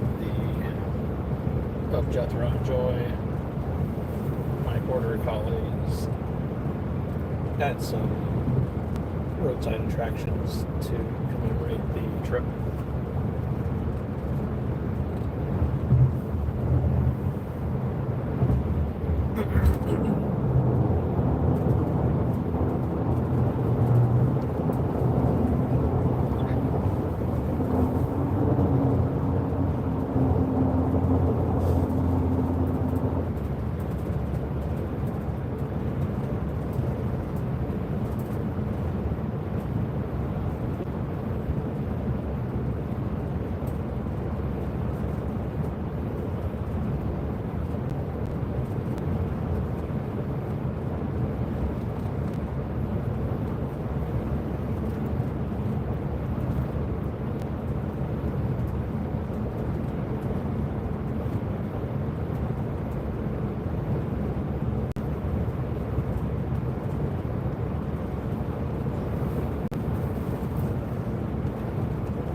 Make sure that you are looking at the map that I gave you and find 20 destinations and give me them in a table format.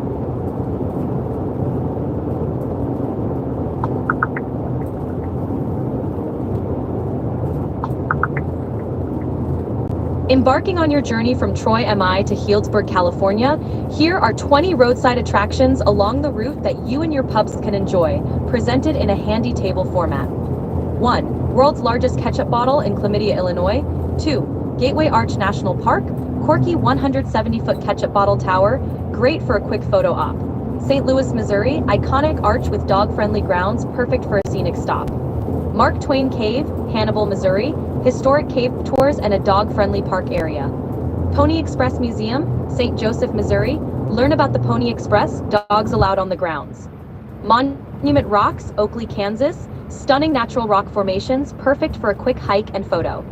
Cadillac Ranch, Amarillo, Texas, iconic art installation of graffiti-covered Cadillacs, dog-friendly.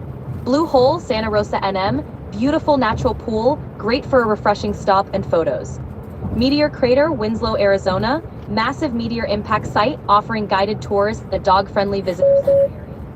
Petrified Forest National Park, Holbrook, Arizona. Petrified Wood, dogs allowed on trails. London Bridge relocated from London, scenic spot for photos.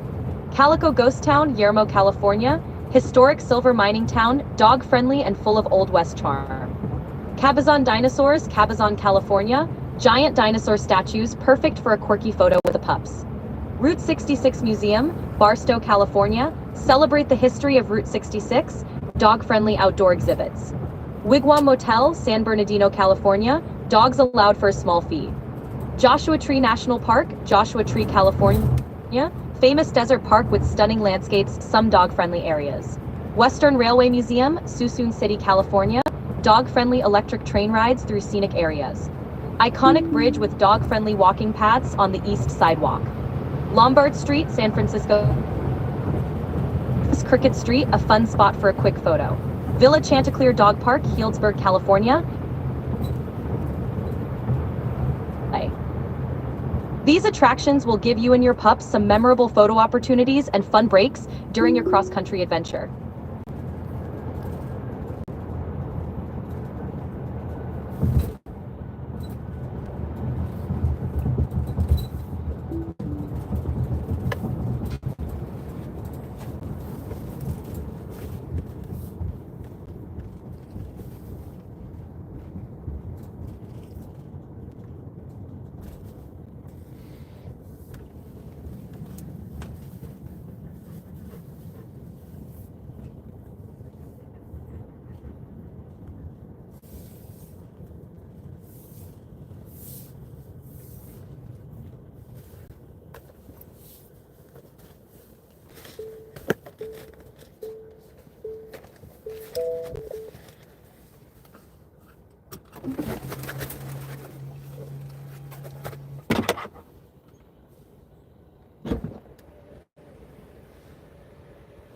Alright, bud. You stay here, I'll be right back.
You stay here. Be right back.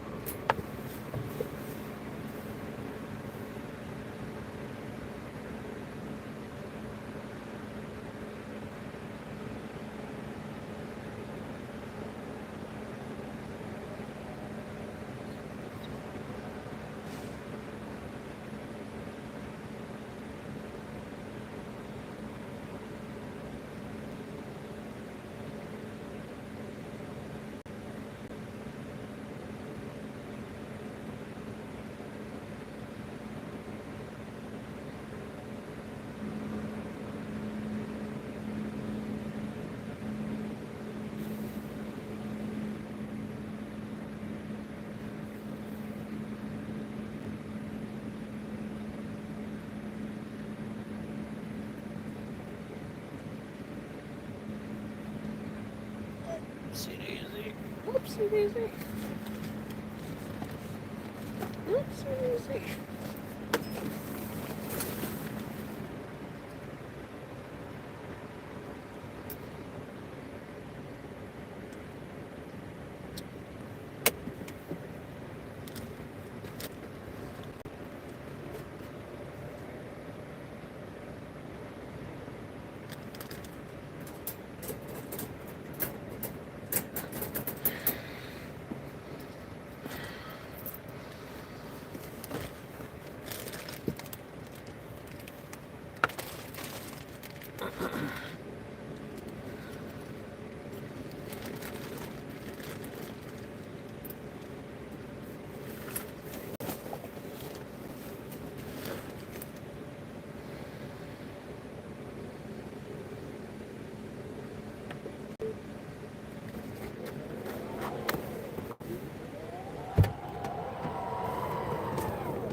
Jump on it.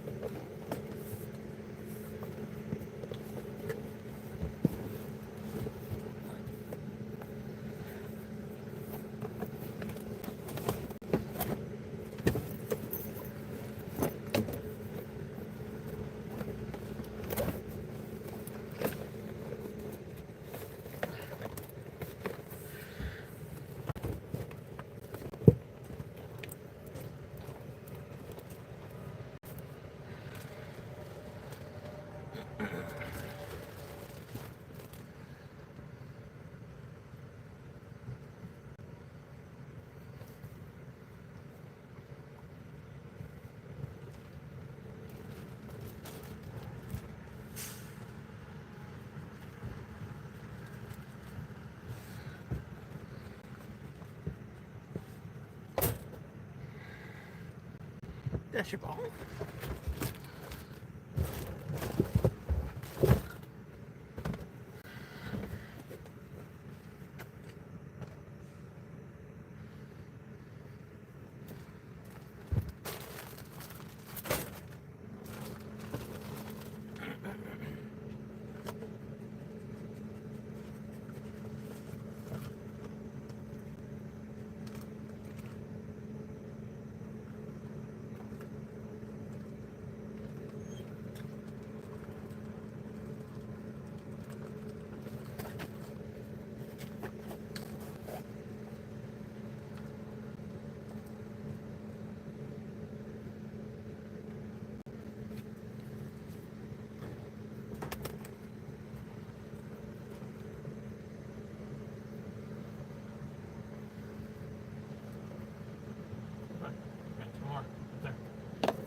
Hey, you stop that.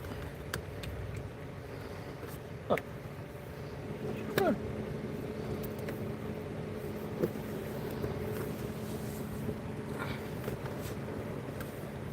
Jethro, you got your food right there, buddy. Don't growl at her.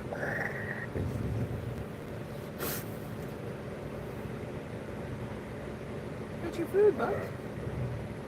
Got your food. Come here. Look. Right there for you.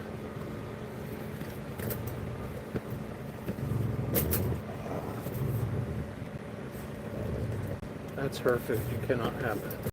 Sorry.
Jethro, you cannot be barking back here.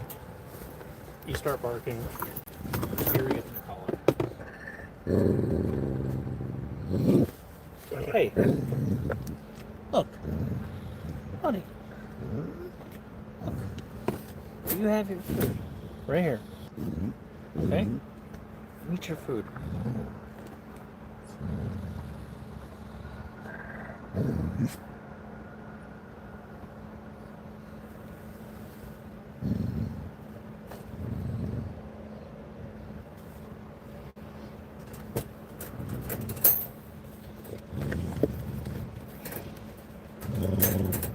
It's not yours.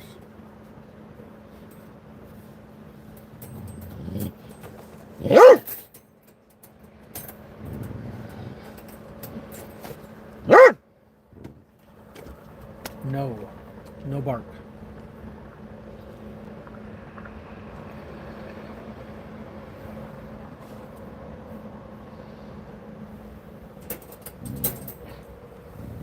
Buddy, come here. Stop. No bark.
A 30% duty rate is confiscatory, and it's a border tax on our assets.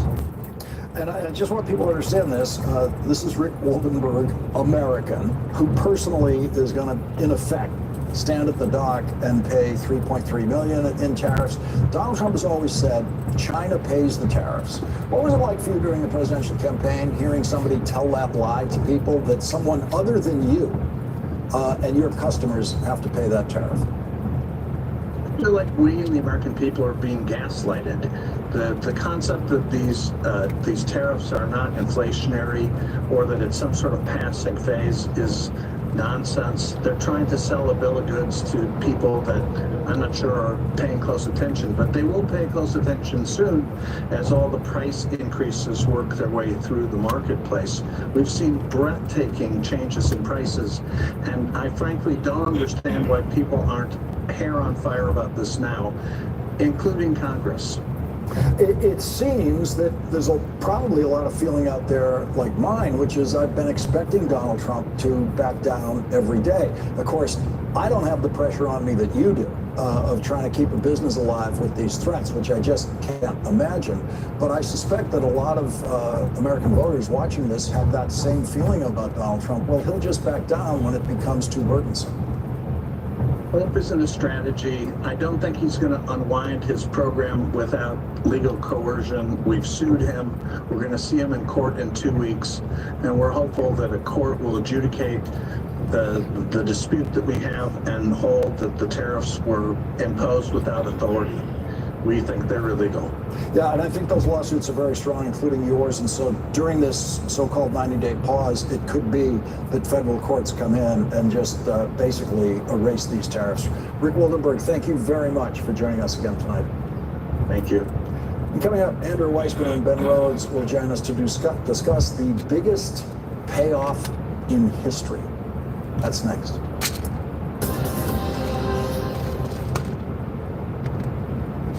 The cockroach, resilient creatures, where there is one, others aren't far behind.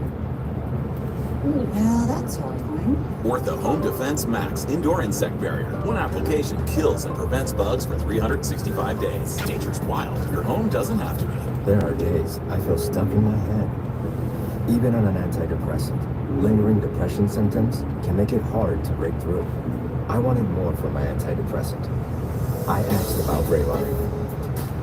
Adding Vraylar to an antidepressant significantly reduces overall depression symptoms better than an antidepressant alone. Vraylar isn't approved for elderly patients with dementia-related psychosis due to increased risk of death or stroke. Report changes in behavior or suicidal thoughts to your doctor. Antidepressants can increase these in children and young adults. Report fever, stiff muscles, or confusion, which may be life-threatening, or uncontrolled muscle movements, which may be permanent. High blood sugar, which can lead to coma or death. Weight gain and high cholesterol may occur. Difficulty moving, tremors, slow...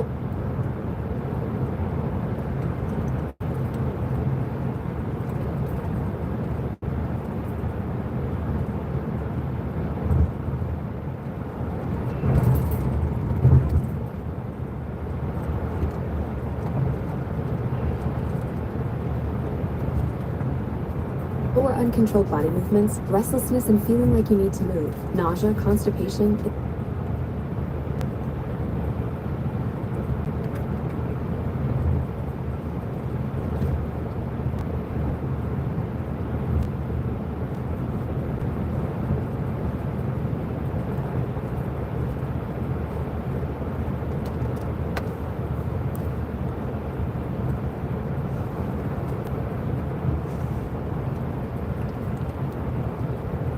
insomnia, dizziness, increased appetite, and fatigue are common. Side effects may not appear for weeks. Vraylar. Breaking through to relief. Ask about Vraylar. Liberty Mutual.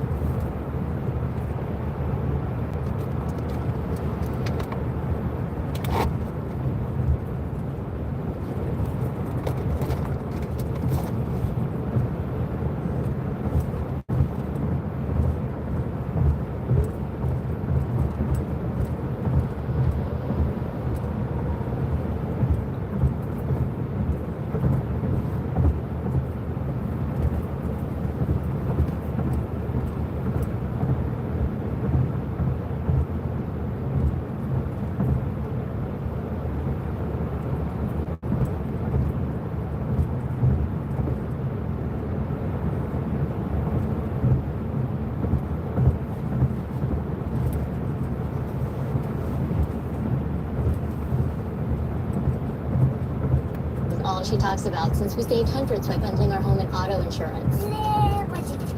Hey, kid.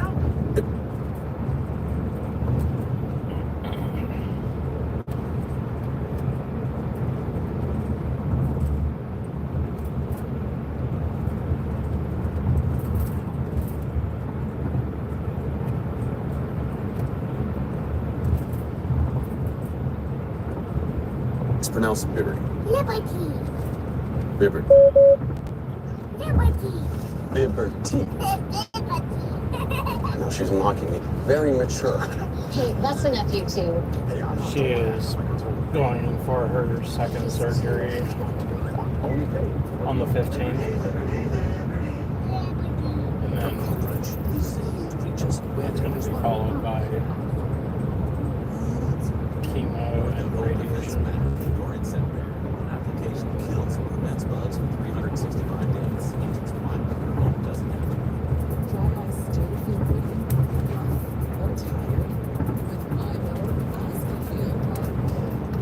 I'm just making myself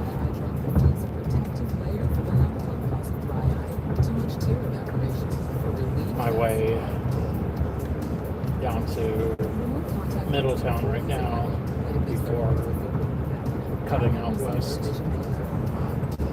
for the rest of the trip.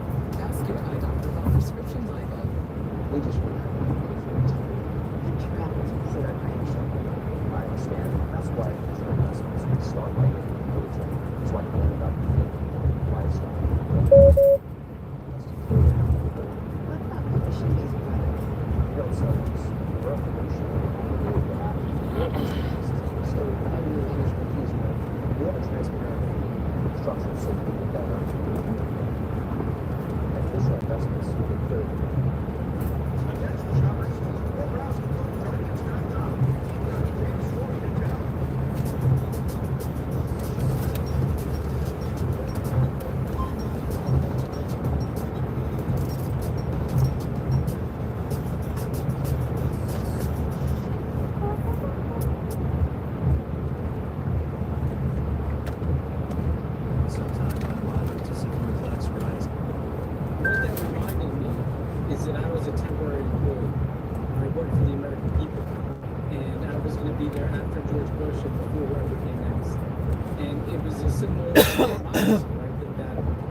It's the Saudis, Emiratis, and Qataris.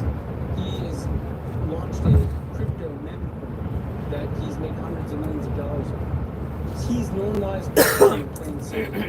He is using the I'm not office 100% for sure. himself and for his family members, and that is not how the American people envision that office being. And I think this is a useful moment to not just look at this particular I just know that example Air Force One being corrupted, but how the entire presidency has been corrupted. She was And until people decide that they've had enough of this, he's just kind going of to keep freaked out about squeezing every the dollar he chemo can out of and the hair office. loss. And that is at our expense. That's at the expense of what the American people want from their president. And that's just something that we finally have to draw a line in the sand and say, we're just not going to take this anymore. Andrew, Donald Trump took off on the real Air Force One today on a thank you tour of Middle East potentates who've been so generous and kind to his family, including Qatar. Thank them for the biggest payoff in history. Is there a member of the Supreme Court who could possibly read the Constitution? I know that say, her it's company okay to take the plane because it doesn't say actually works on one of the drugs that she's going to be taking called Douglas.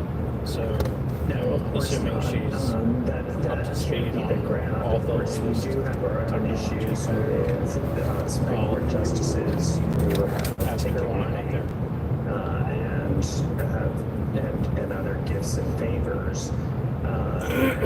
As Ben said, that exactly. is not what you're supposed to do. That you're not supposed to profit kind of what I'm thinking. Your public service, where you owe a duty of loyalty to the people, and it's not your sort of personal piggy bank. A lot of people have talked about that we're in a constitutional crisis. But this is a perfect example. You opened with the exact language of the Constitution, where they were obviously quite worried about foreign states paying money to our leaders, let alone the actual president of the United States. And as Ben so aptly noted, this is just the latest and the most easy to understand example of that corruption. But it's going on in cryptocurrency, and Bibles, and sneakers, and sales of seats and tours to the White House. But this is such an easy one for people to understand, but it's directly contrary to the language in the Constitution. And it's not just language, it's so clear what people are concerned about, which is you do not want public officials, let alone the President of the United States, to be taking money from a foreign government. In order to do that, Congress actually has to agree that it's appropriate, and that's not it's Congress. I don't think it's going to go that far. And then the Constitution doesn't, the Emoluments Clause does not say you can't take a bribe. That's a different idea. This is saying you cannot take a gift. And the Attorney General is justifying this by saying it's not a bribe, it's just a gift. In other words, it is exactly what did your mom what the Constitution go through when she had hers? Question mark. Yeah, I mean, does anybody think that you can get I know that was a long ass time ago. At the government that gave you that gift? Of course not. Anybody with a shred of common sense knows that if you receive a nearly $500 million gift from the foreign government, you're probably going to take the phone call from the person that gave you that gift, right? You're probably going to adjust the interests of the United States to meet the interests of the people that gave you that claim. And look, what's so outrageous about this, Lawrence, is, and this is why I think the Democrats have to go, is that you have people in Congress who are proposing, massive cuts to Medicaid. They're taking money away from people who need taxpayer dollars to fund their health care, taxpayer dollars to deal with the housing crisis. And while looking the other way, Donald Trump gets massive gifts from foreign governments, they're not looking out for you, they're looking out for themselves. And I think that's what's important. You have to connect this corruption to what is being taken away from Americans, which is a sense of us looking out for one another, which is a sense that the government doesn't slash funding for people that are in need to give a tax cut to rich people, while the president is taking gifts from even richer people from other countries. I mean, that's what's happening right now. And I think we have to tell this whole story together, because Donald Trump is in this office to enrich himself, to enrich his friends, whether it's through graft and corruption, or whether it's through tax cuts for rich people. And at the same time, the people that are suffering are the people in this country are hurting. And this should not be a hard story to tell. Okay. Thank you very much. Comment.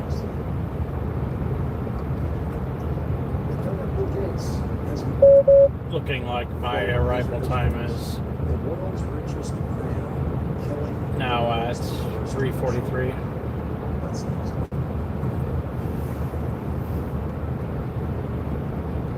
Sometimes my moderate to severe class rises gets in the way. But thanks to Sky Risen, I'm free to wear my skin.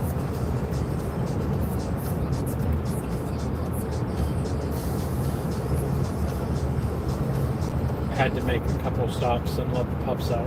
With Sky Risen, I saw dramatically clearer skin. And many people Sky Risen is just for the starter doses.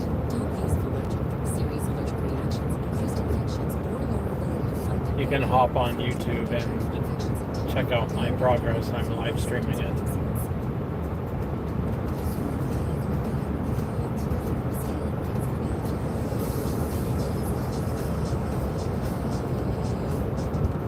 I don't need to stop to see a movie. I'm set up to where I could do that while I'm driving.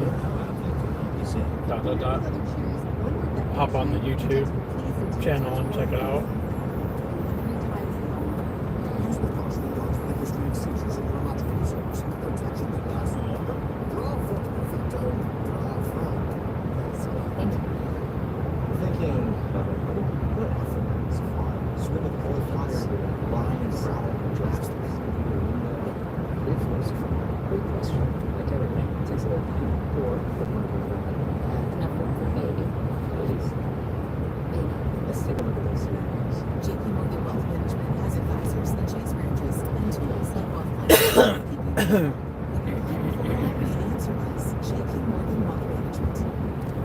If your product makes you laugh or pop, like we did, there's a treatment that can help both of it.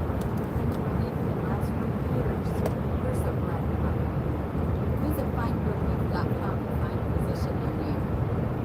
Incoming dishes!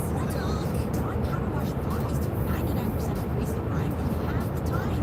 It absorbs grease 9 times faster. It replaces multiple cleaning products. No sense got game. Dawn power wash. Better grease getter. And also into not baby. Well, the problem is hard. That's why I take the question.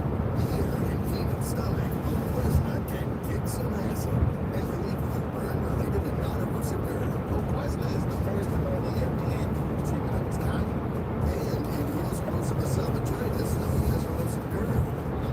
93% of the dogs with erosive GERD were healed by 2 months. Of those healed, 79% stayed healed. Plus, Voclisma can provide heartburn-free days and nights. Other serious stomach conditions may exist. Don't take if allergic to Voclisma or while on your refrigerator. If you want to see my progress, I am live streaming right now on my YouTube channel. Fractures, like frequent skin reactions, low B12 or magnesium levels, and stomach hurts.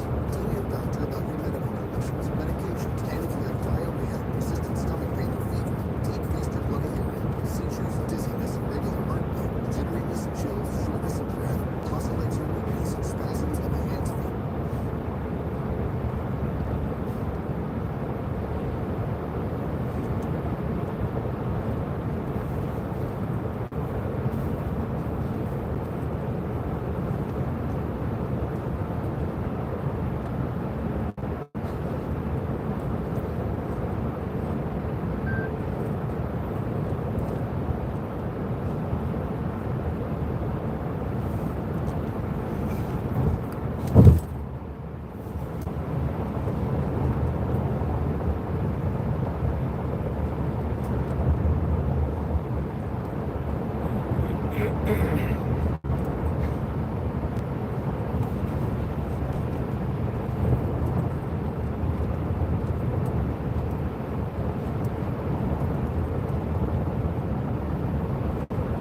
On my drive. Actually, do you mind hopping on there and sending a chat message? I want to see if I can chat with people while I'm driving on YouTube.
I have quite the epic setup. ...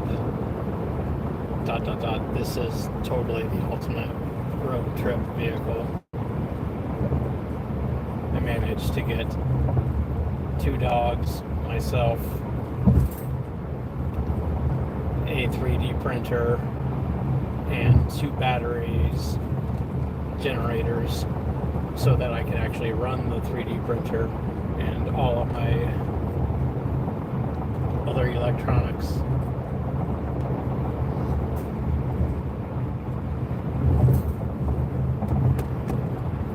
Aaron, hey, what's up, man? Can you hear me?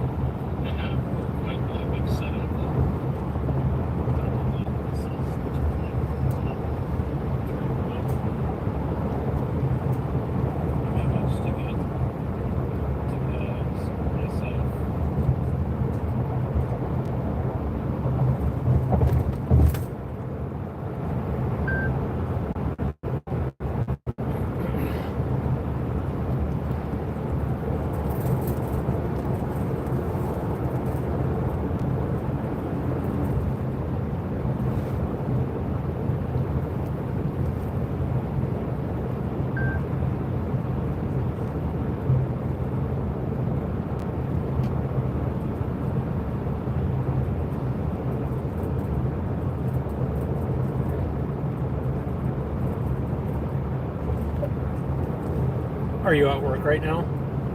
Or at home?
Right on. Drive safe.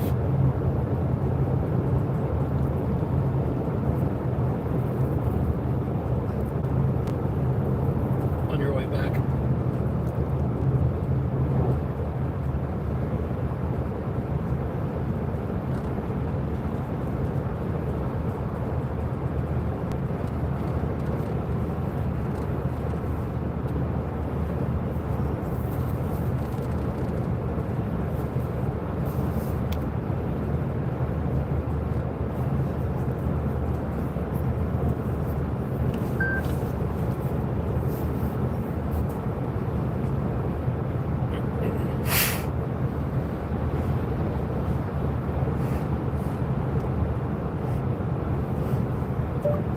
Let me flip the camera around so you can see the puppies.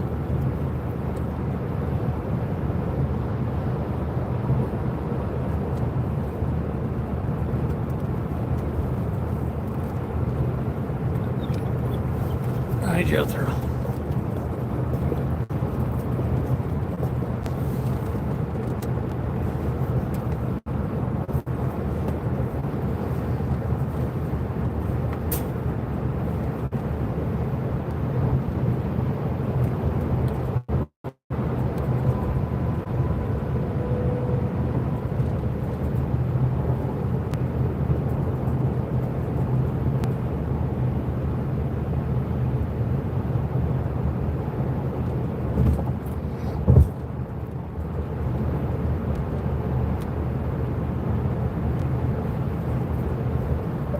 Yes, I need to get out to the West Coast by the 16th. So I have a lot of miles to cover.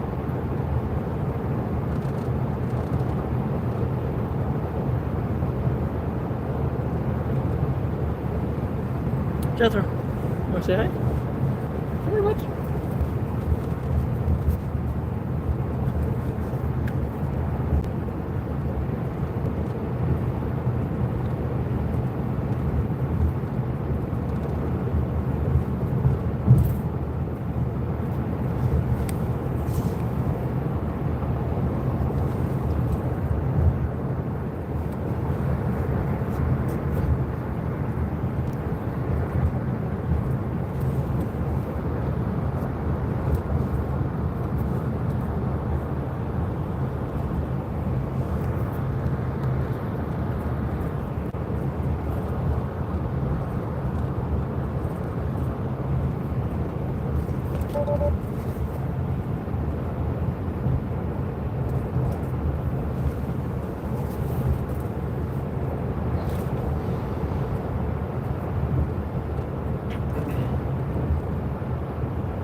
Probably until the end of May.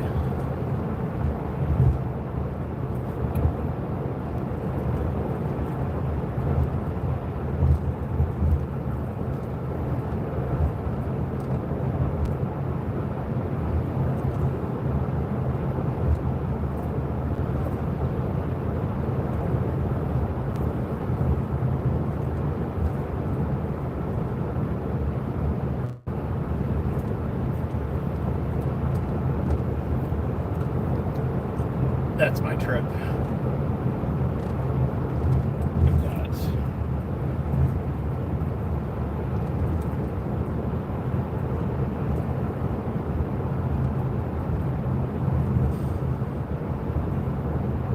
I thought it would give me the full readout.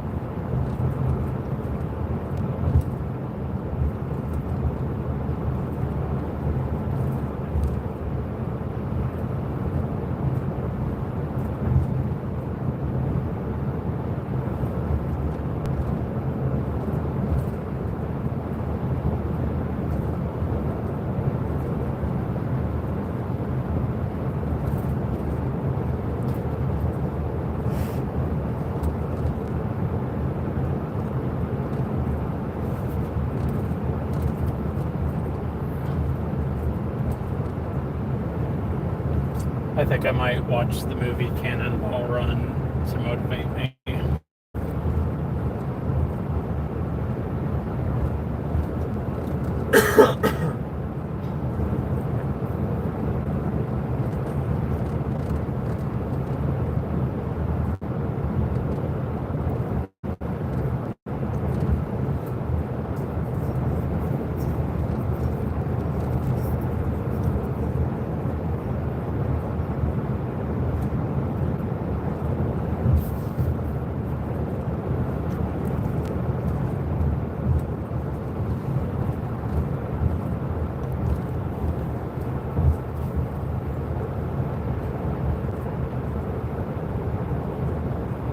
Don't forget to bring a towel.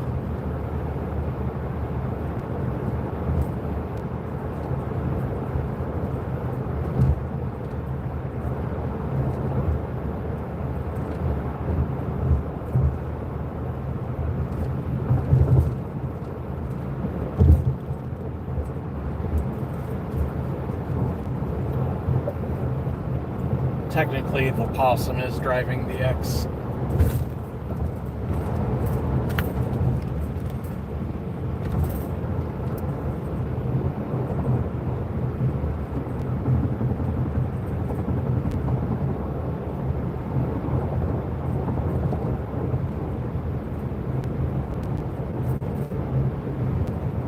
Or maybe I should say the possum is the X.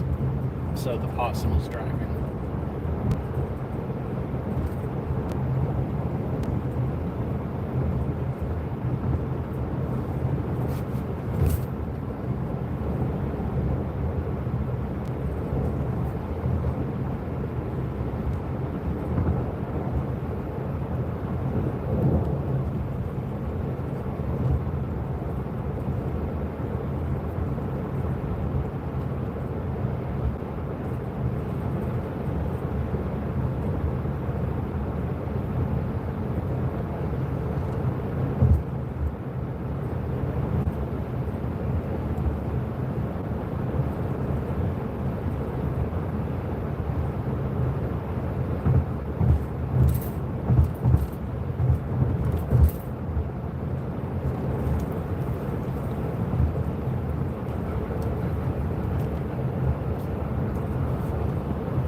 Ball Run movie.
You okay, bud?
Okay. You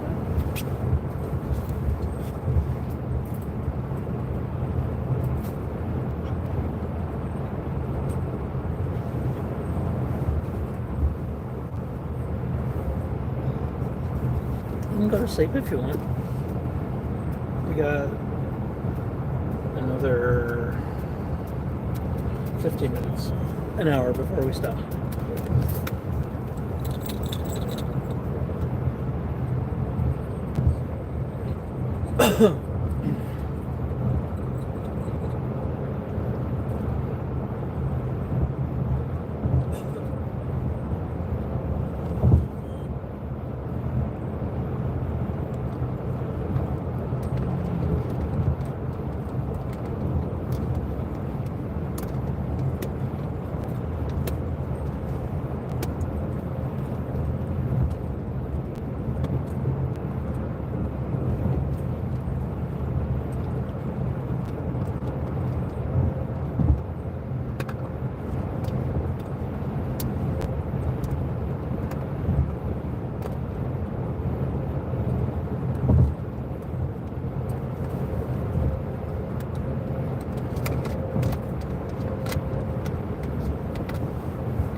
Joy, don't eat that, please.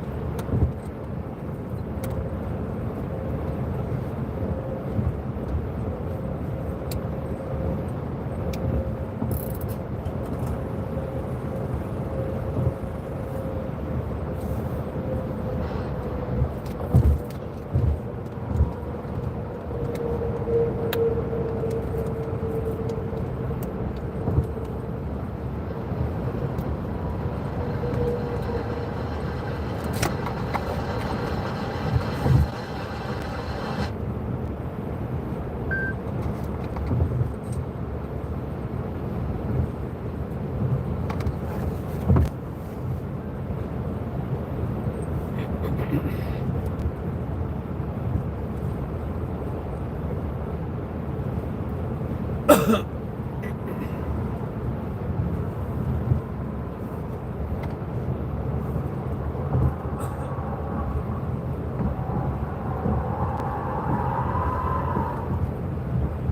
hell of a driver, Mr. Butler. Just the man we need on our team. I'd like to drive the Model. The motors with you?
Currently maintaining that.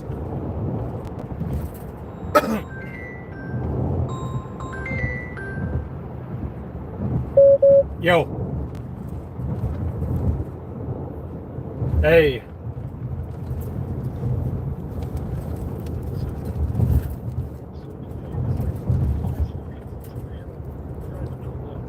Oh, I didn't. I left at like 10 p.m. And I was planning on leaving actually on Sunday. But I went to see that space dive event in Detroit, which is like it's like Burning Man meets the Star Wars Cantina. So I needed to salvage my shitty week because I messed up with going to see Neil deGrasse Tyson. I was originally planning on coming down to Middletown to go see him in Cincinnati on Tuesday, but I actually put down that it was on Wednesday when I first bought the tickets like 2 months ago. I just put the wrong date down on my calendar, so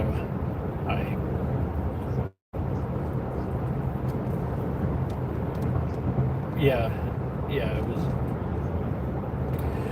I did. John had a friend who was super excited to go, so they went to a good home at least. I was bummed out because I paid. Yeah, exactly. But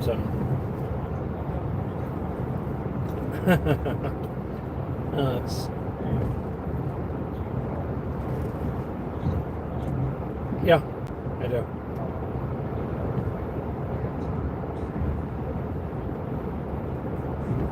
Oh yeah.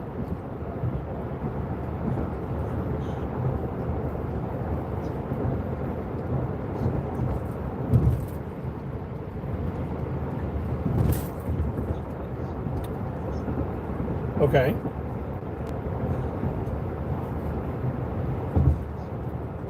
Really?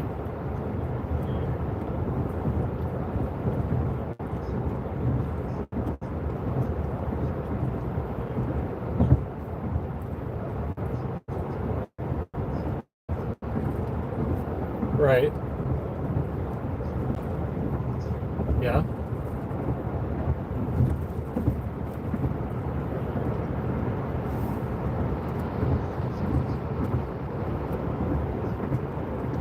Okay.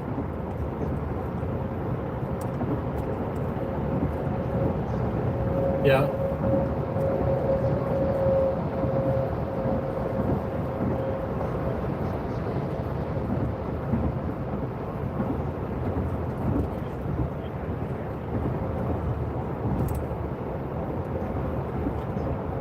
Okay.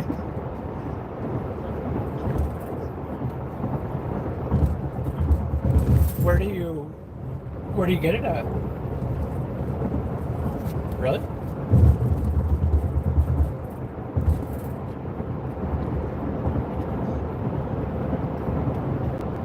How much is it?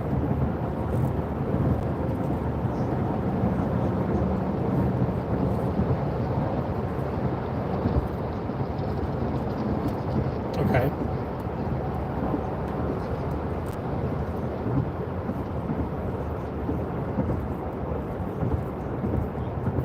Oh, no shit.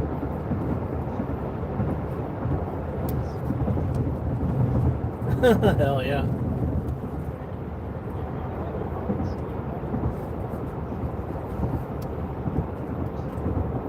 Yeah. Send me.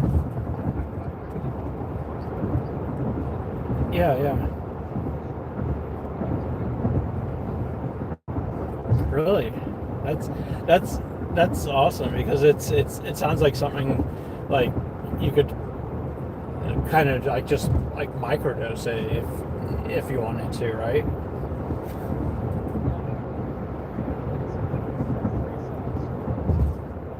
Okay.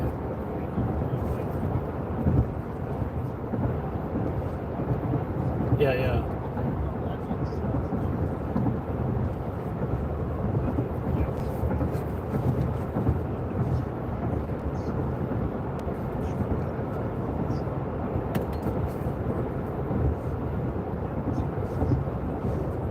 Yeah.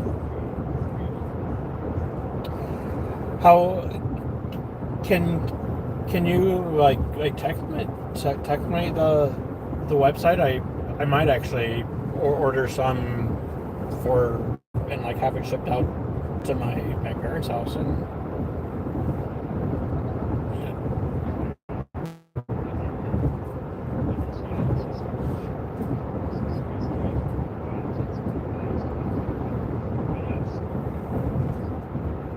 Yeah.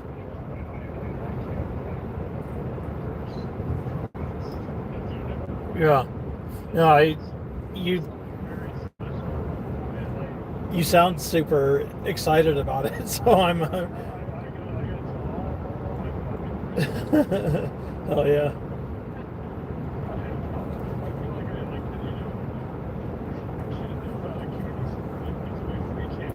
Yeah.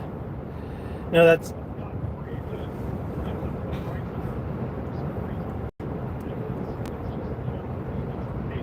Yeah.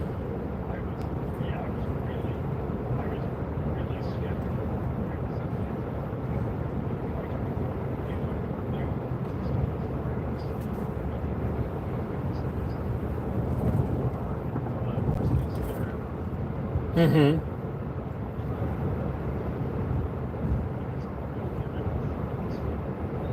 Yeah.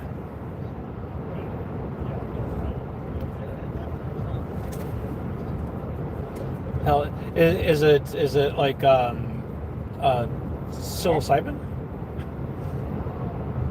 No.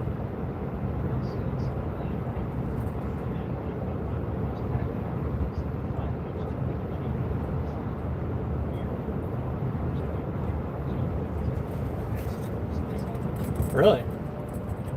Hmm. That's intriguing.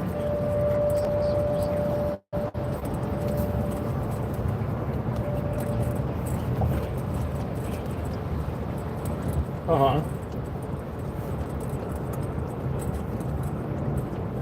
Tried it out. Oh yeah. Well, I have like I think maybe on Facebook I've seen some ads for some. I don't remember what I saw. It's been a while, and I didn't really um, like look into it too much. I just kind of assumed it was bullshits and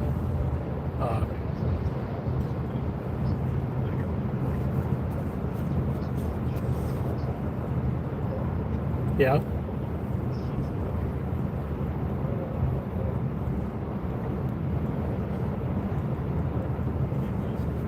Yeah. Oh yeah. That's yeah, I mean I have approximately four or 5 days of driving, and I'm going to be out there for a couple, like 2 to 3 weeks maybe, so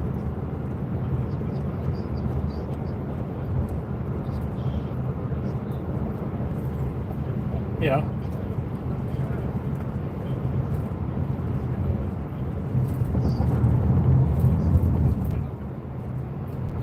Well, there's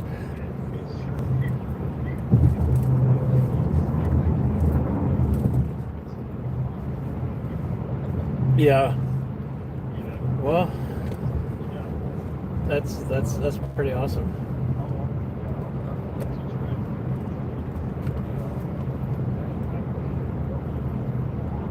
Yeah.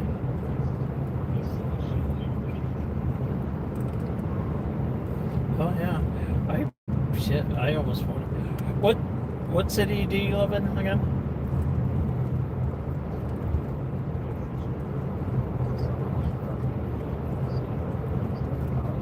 Palatine.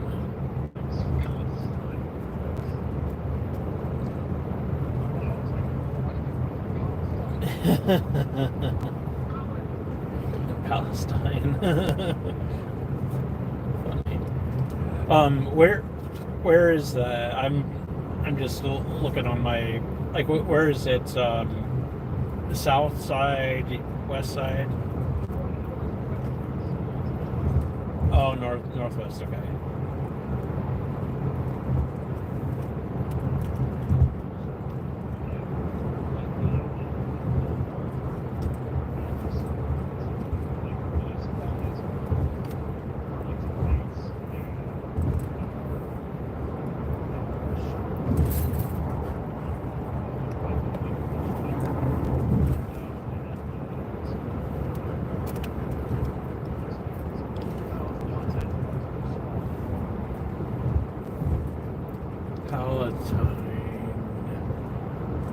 Palestine donuts.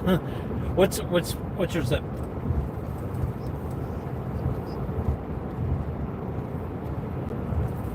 Deer Park.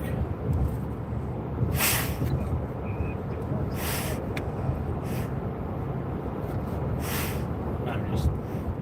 No shit! Don't advocate me there. Fuck. I just meant to search.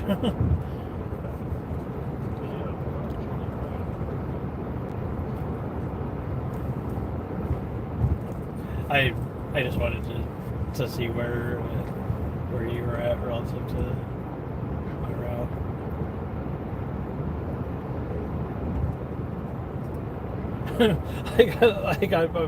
I'm kind of thinking, do I want to take a couple-hour detour and go see Aaron tomorrow?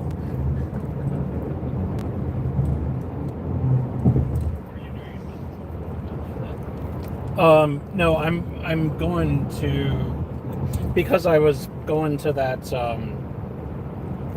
that show. I picked up a whole bunch of stuff in Michigan for Angela and Kristen and John, because it's a lot cheaper in Michigan than Ohio.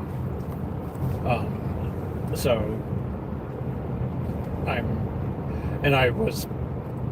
I got cash from them ahead of time, so I bought a bunch of stuff. I'm bringing down close to $600-700 worth of stuff. So yeah, it's definitely out of my way to go down that route to where I was going. Yeah. And if I didn't fuck up, then I would have been going right by you.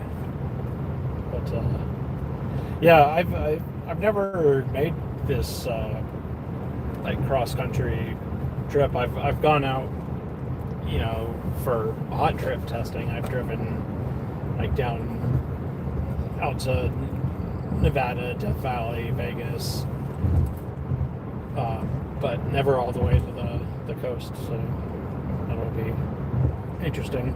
I'm trying to see if there's any cool roadside attractions that I can quickly stop and get pictures of the dogs with.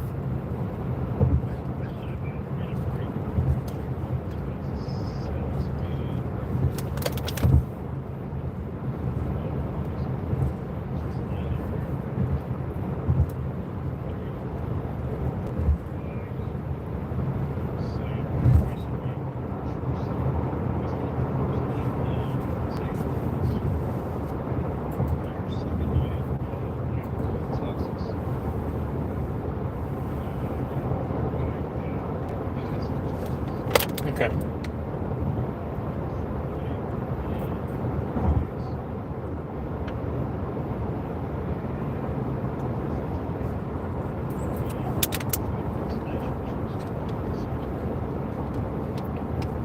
What'd you go out there for? Mm-hmm.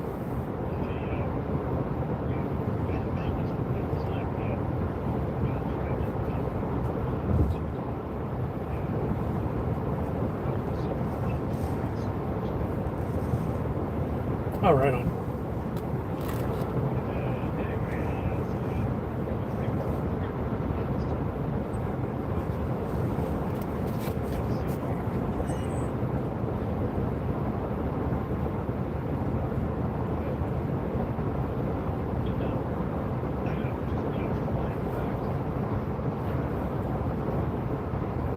Oh, okay, so you just went one way.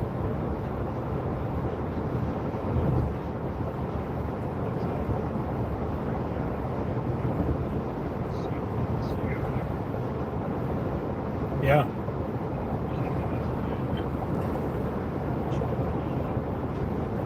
Right.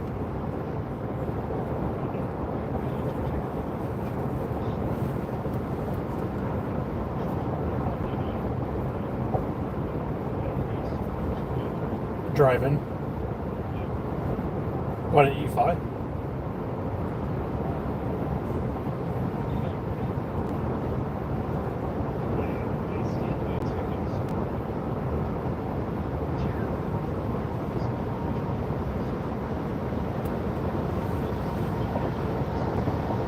Okay.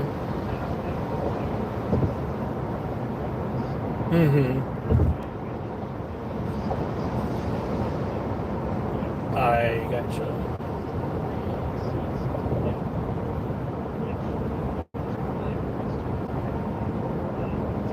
Yeah, yeah.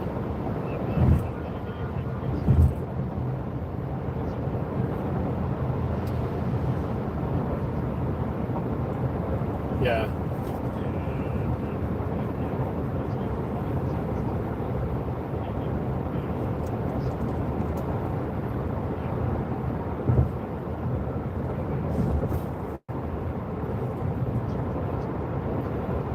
Mm-hmm. Yeah.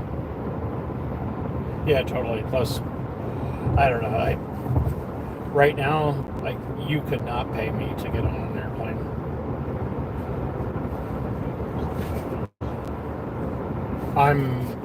I don't trust this administration, flat out. Like,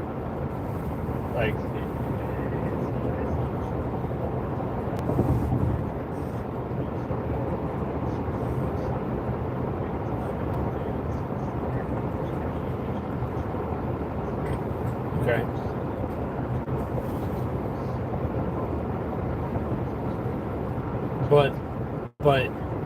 But everything was working relatively good until, well,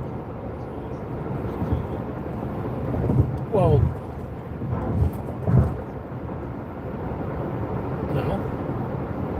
Like what's the deal with everything that's going on at Newark, though?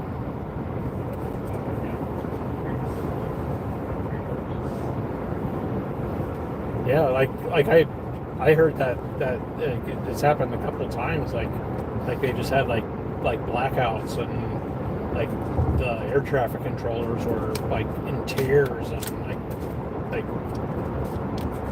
they had no idea what was going on. Like, that seems like stressful as fuck.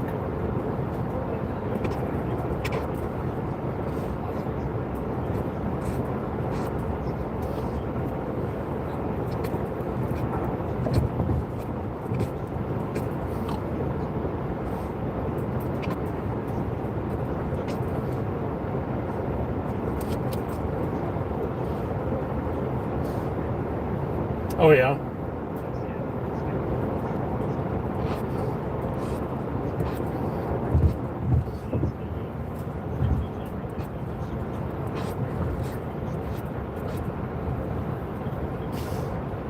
What do you do in that? Like, you're just like flying blind then, right?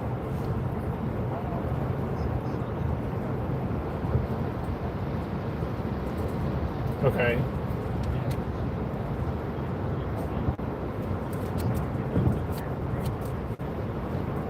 Okay.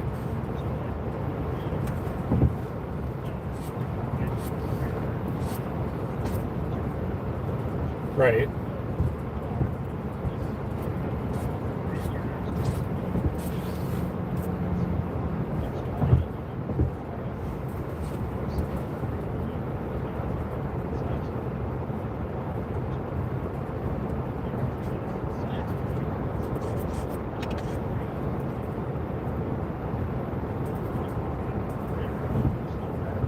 Mm-hmm.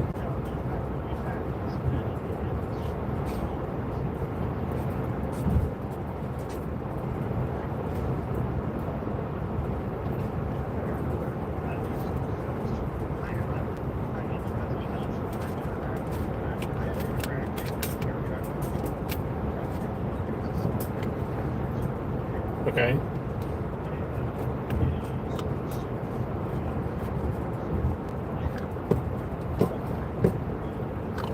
Oh yeah. Yeah, like the old school like IBM computers.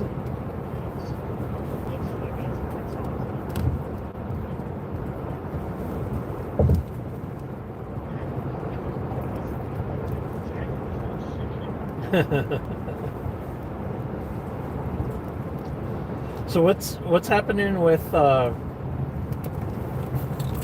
F-18s getting dropped off of aircraft carriers?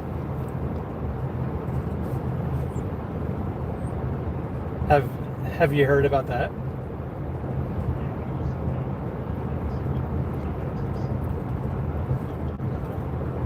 Like 2 of them?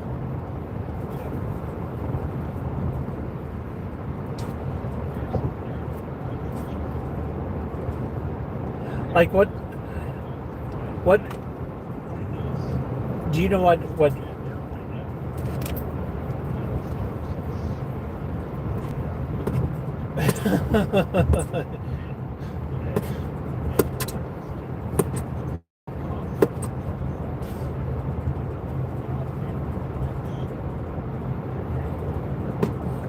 yeah, well,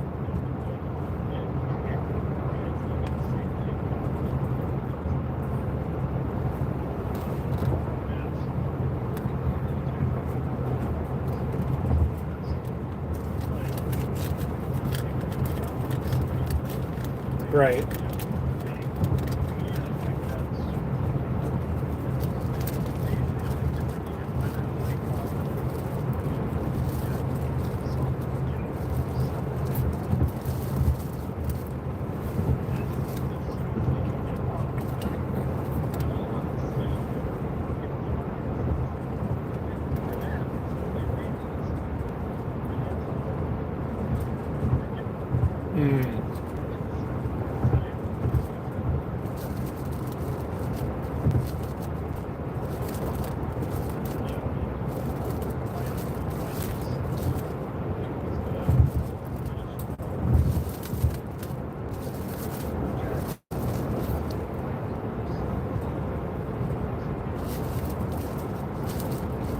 Okay.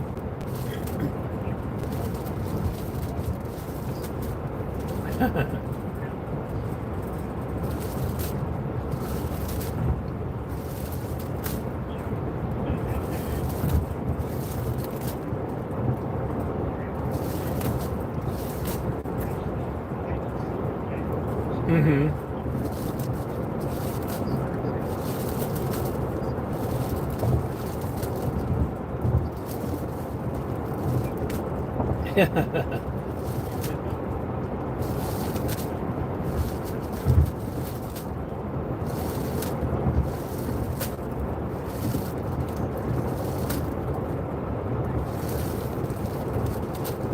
Joy, stop that. Whatever you're eating back there, stop. Joy, stop. Sorry, Joy has gotten something in her crate. Joy, stop it. This dog has eaten so much. Like, she's chewed through my wall in my house in 3 different spots while I had her in her crate.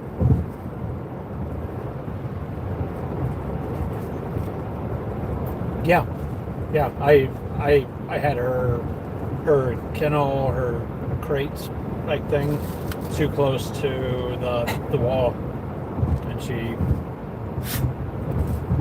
I either chewed through it or she used her paws and like scratched it. But I've got like three spots.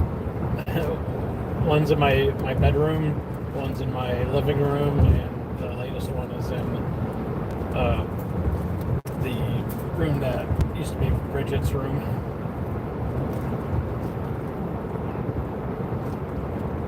And she is, like, I have her in her kennel because she chews through fucking everything.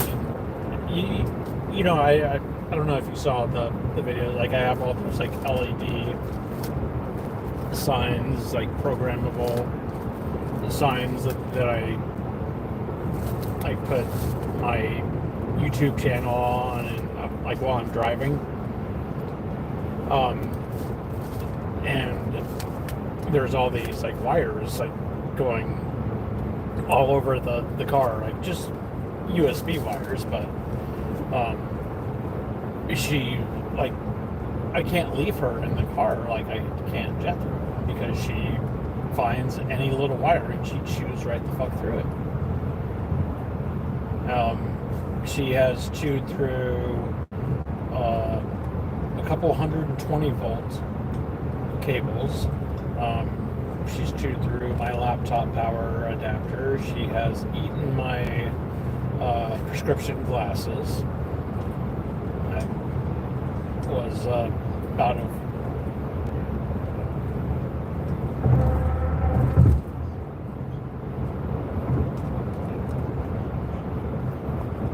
Yeah, she's got chew toys. She's got bully sticks, but when she gets through those, or when I don't realize what she's getting into, it's like she's just I have to keep her on lockdown all the time. Cannot trust her. She's about 6 months.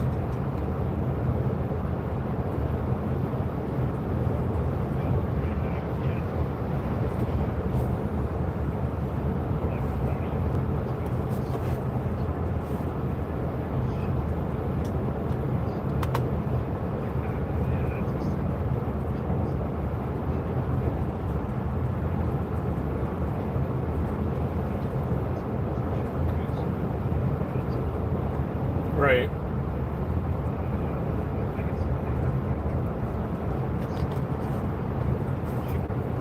No, I haven't raised puppy. Like, it's no, like we.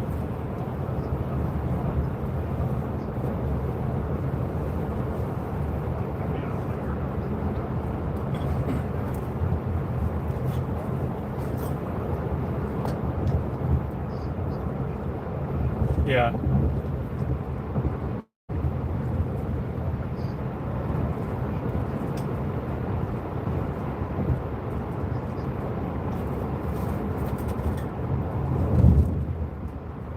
Okay.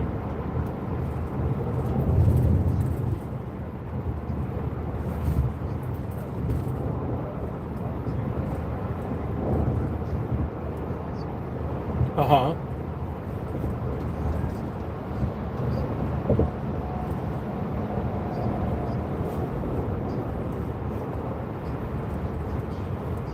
Okay.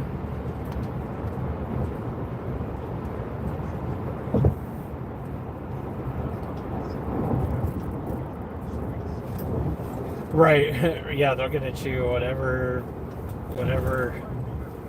Yeah. Yeah, she's been a hellion.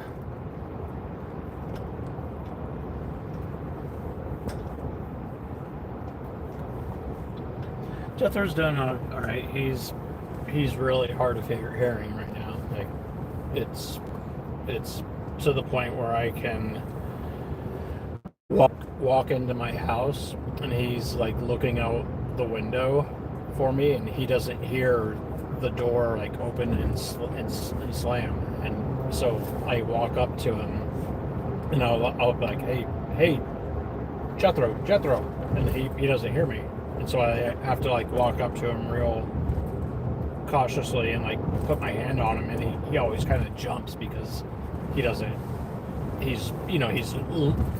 looking out the window because he just saw my car pull in. But yeah, but other than that, he's doing great. I mean, he's super energetic. Like, he plays with Joy a lot. Like, they get along great.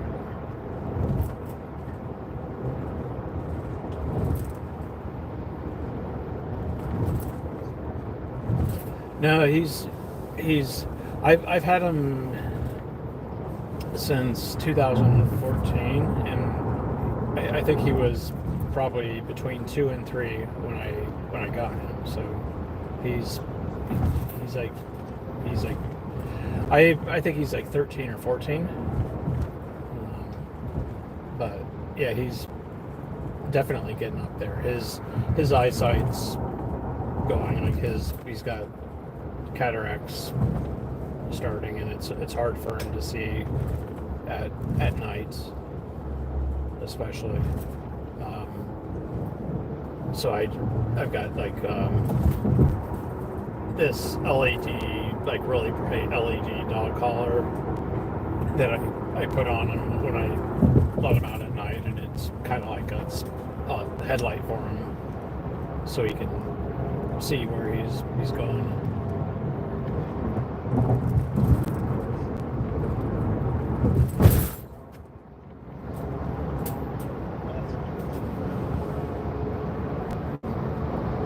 Yeah,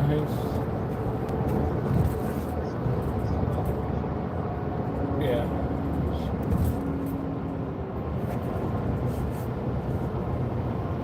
I really don't know what I would do without Jethro. Like, I think I would be in a very different place if I didn't run across him.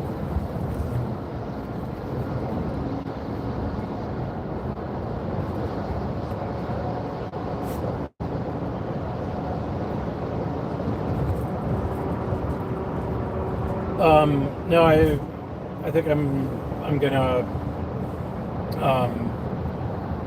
stay over at John's place. If I do, I might just like drop stuff off with John and continue driving, because I've got right now. I've been drinking coffee ever since I left, so I'm pretty wired right now. And I slept today until 3 o'clock in the afternoon. Like my sleep schedule's been all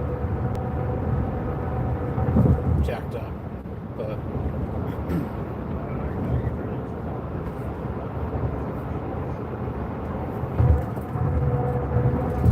yeah.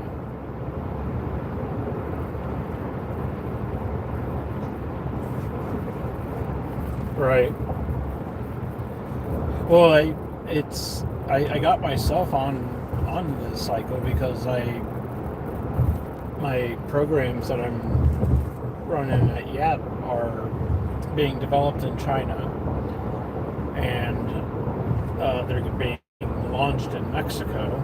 So I'm up, pretty regularly taking conference calls with the team in China, like 9 o'clock to 11 o'clock at night, and usually by, at the end of a conference call, I'm pretty amped up afterwards. It takes me a while to decompress and chill out and go to sleep. So, yeah, like I'm up pretty regularly until 3, 4 a.m. and then I have to wake up at 7:30 to get ready for my 8 o'clock conference calls, and yeah, it's pretty nuts. But the last half of last week I was on vacation, and I'm taking vacation days as I'm driving out to California, so it's pretty I don't have work to deal with, at least until I get out to California, and then I'm working remotely, so that's going to be interesting. Yeah.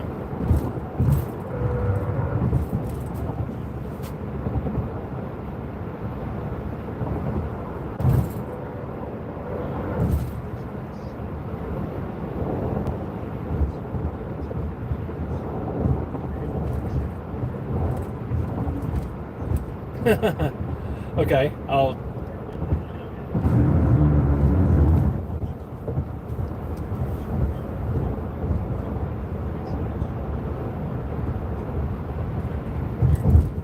Uh-huh.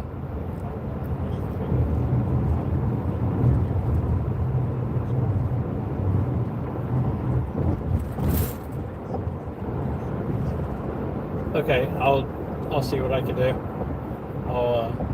I will.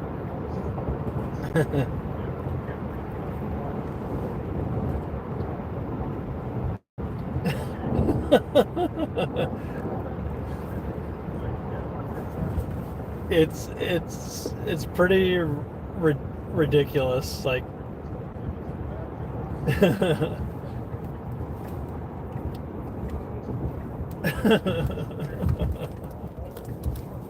yeah, like all to yourself.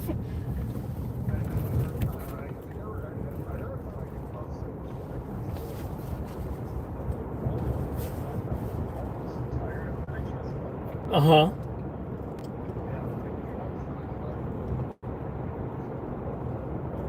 Yeah. Well, I I ordered you can order it online too and have it shipped.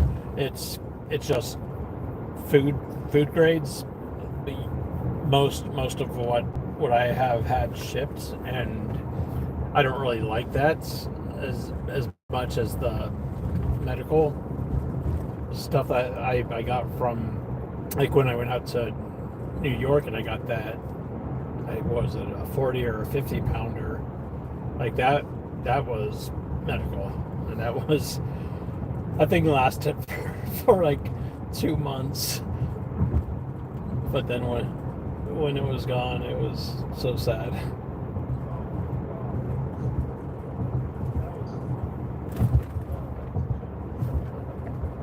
But I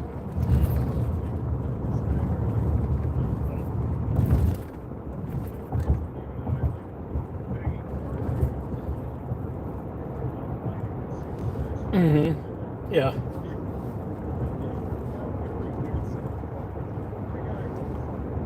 Yeah. It's a game changer.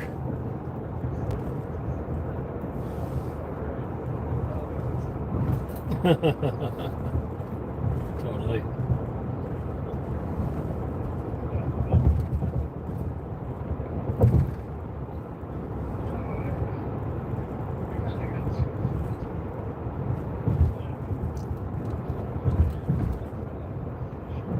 Oh yeah.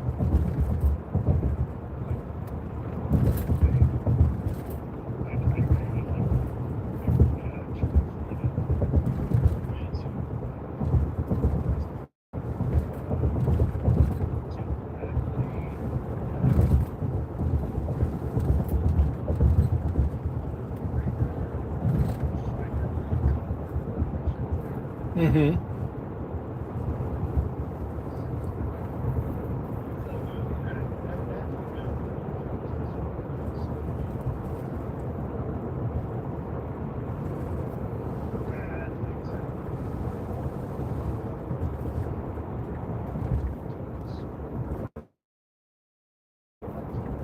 Yeah.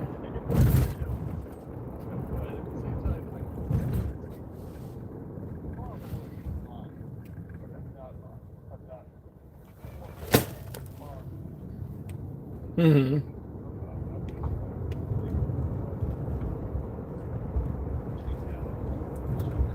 Yeah. Are they going to him? Yeah, awesome.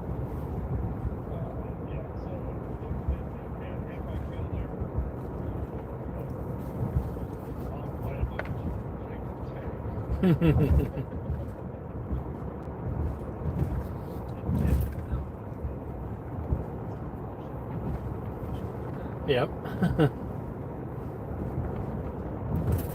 Nice.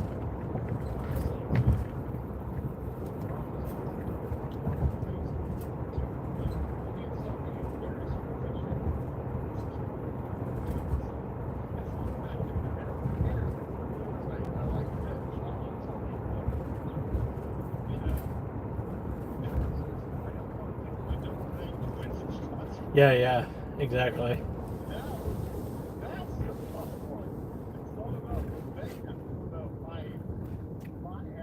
activities.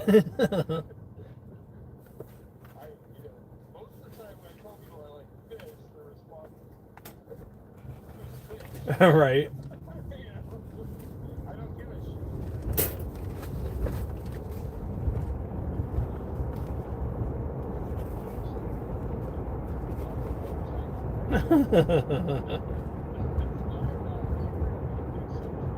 Yeah, they'll look at you a little bit differently then.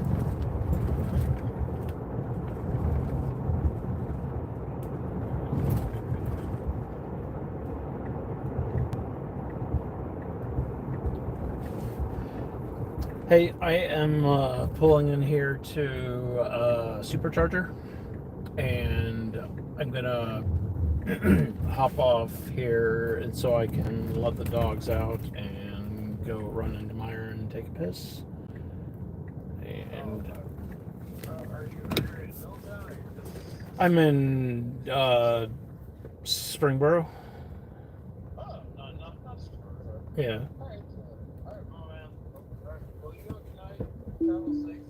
All right, I will. All right, later, man.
right, bud. Watch out. Back up.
stiff competition against you. This race is very important to you, Coy. You understand what I mean? Yes, I understand. If I win. That's right. If I win. That's right. If you win.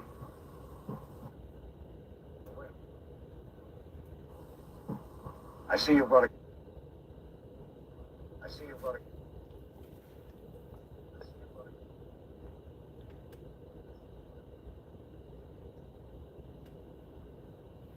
You brought a companion with you. She wanted to come. Aren't you afraid she might die? That's what happens to girls who drive with you, isn't it?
What the hell are you doing, Zippo? It's 4:30 in the morning. You gonna wake Linda? You want a good car or a great car? 4:30 in the morning. I want a good night's sleep. When I'm finished with this machine, all you gotta do is set the dial for win, and you'll wake up at the finish line. I wouldn't let Cannonball Buckman race in anything but the best.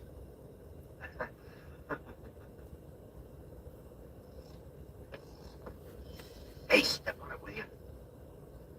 Hey, don't drop it. We want to blow up the crowd, not us.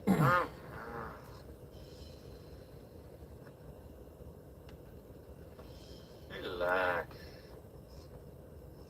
How fast is it gonna go before that, Well, 160, maybe 165. He won't be able to open this baby up till he gets way out of town. But when he does,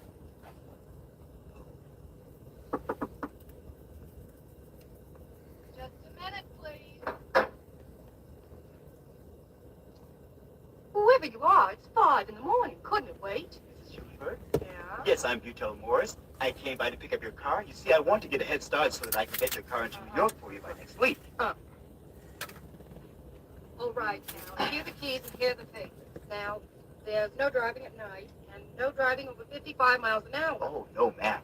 Uh-huh. So we'll see you 1 week from today in New York City at the Mayflower Hotel. Yes, ma'am.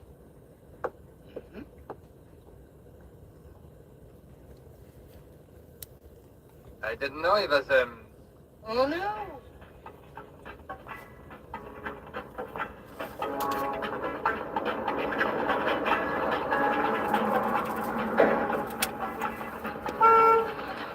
Where's she at? Yeah, only 20 minutes late. Come on.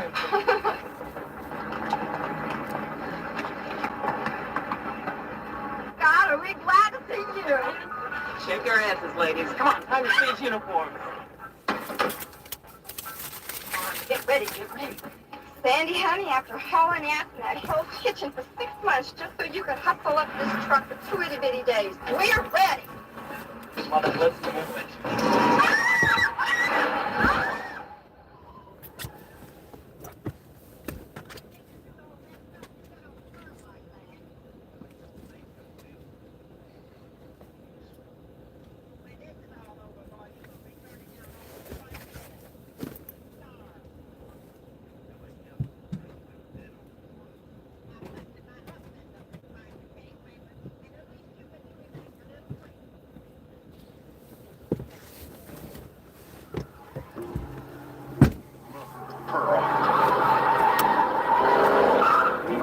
the way to New York in this coon-ass Cadillac?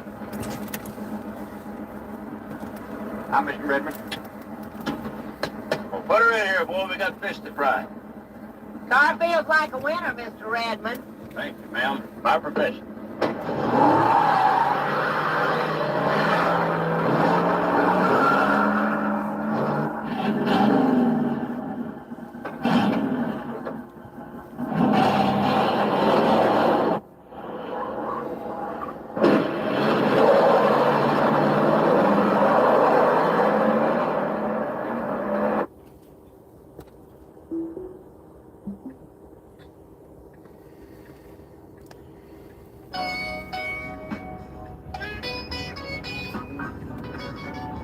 Hi, Dennis Caldwell here at the Santa Monica Pier in sunny Southern California.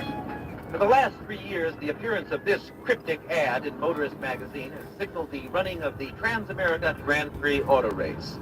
This underground sporting event is open to anyone holding a valid license driving any kind of four-wheeled land-based vehicle.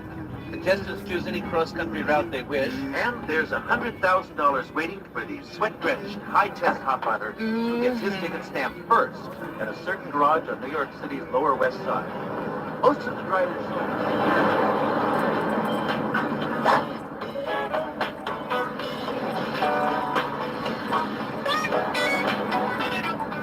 Hey, look.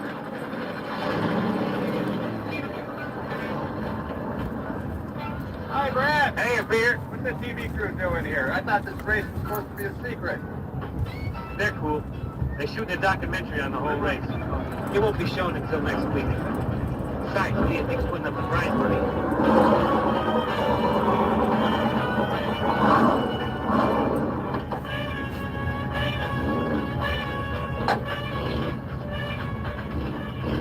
Wolf Messer, champion of countless European auto races, let him get his hat on. What brings you all the way to LA for a race that might land you in jail and doesn't even officially exist? It is the spirit of the race that attracts me. And also the fact that anyone can participate and anything goes. That makes for a very exciting race. I also find irresistible. $100,000. Now here's an interesting entry. You kids look more like surfers than you do racing drivers. Well, surfers are pretty bad. Well, tell me, have you raced this Corvette in any other races? No. Well, see, it isn't exactly our car. Daddy, if you've been watching this, everything's okay. We'll be bringing the car back in about a week. Tell me something. Well, anyway, I sure wish you luck, and I bet that $100,000 can buy you a lot of surfboards. If we win, we're going to buy ourselves a house on the beach. Quiet. Birthday, darling.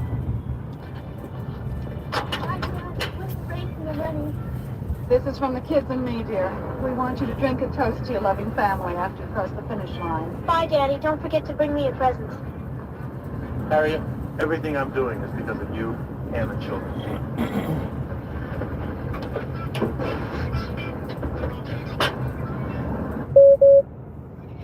Here with Brad Phillips, organizer of the race. Brad, tell me, your race has been called an outlaw sporting event. Do you have any comment on that? Well, the police and safety officials around the country get upset because our drivers tend to exceed the speed limits. Are you saying you're promoting illegality? Well, Go ahead I didn't and say that. send the super chat. Sir, have you seen this? I will. They're doing it again. We're in for a surprise. If they're racing anywhere, they're going to race to the impound lot. Change spots. Get me Brad with Phillips on the Jethro. phone and tell him it's the district attorney. Tell him we're entering his race. Then get me the highway patrol. Then take the detour.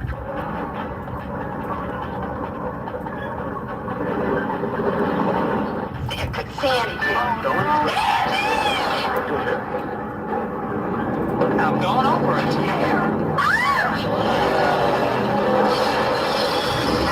You made it.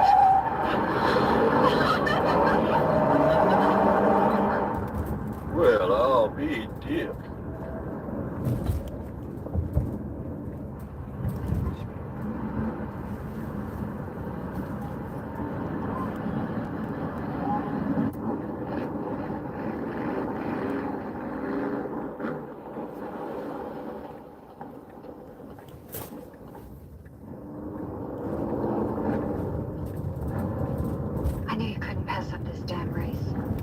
Consider yourself blessed. Don't get that crap, Linda. You know.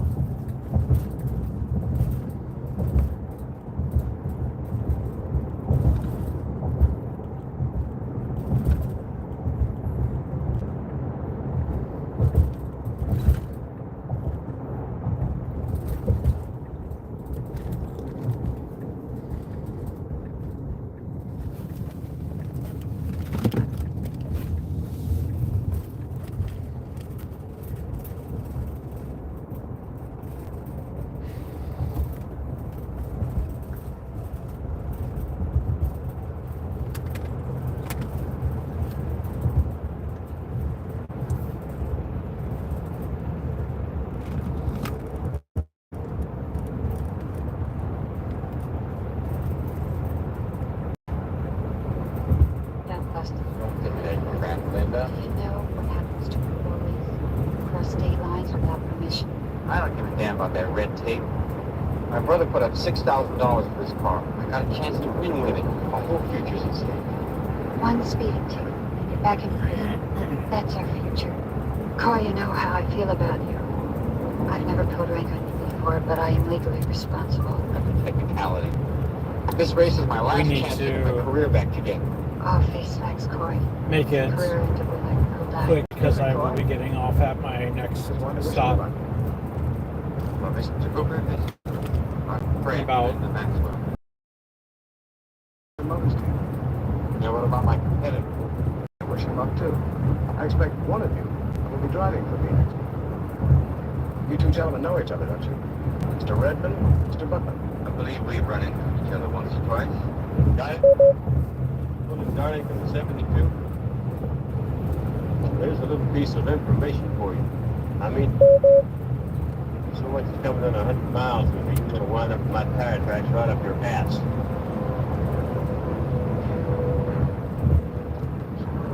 There goes your competition.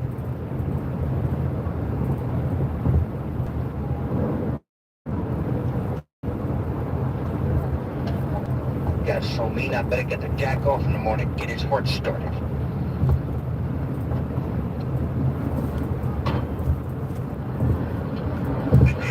Attention right now, drivers. The police are on their way to bust the race. The post time has been moved up to exactly 60 seconds from now. Shit. Every highway patrolman from here to Philadelphia will be out to nail you. I advise you all to stick to the back roads as much as possible. Gentlemen, start your engines.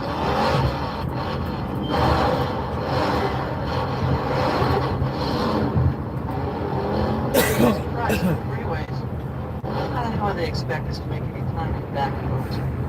Well, we may not break the speed limits, but we'll make 10, don't worry. What? Look, I'm serious, Coy. I am going to have to report you. Coy! You're going with me.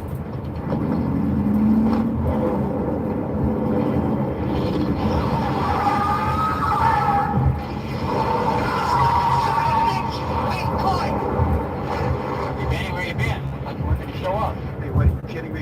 You think I'm gonna miss my kid brother's first big race after he got out? Not I got like it. Linda? Hey, what are you doing here? Benny, will you talk some sense to him? I gotta go, Benny. Great. Will you give me a shot? Hey, listen, if you think I'm doing this just to get into heaven, you're wrong. I got a bundle bet on you. You get your head out the window. I love you, kid. Good luck.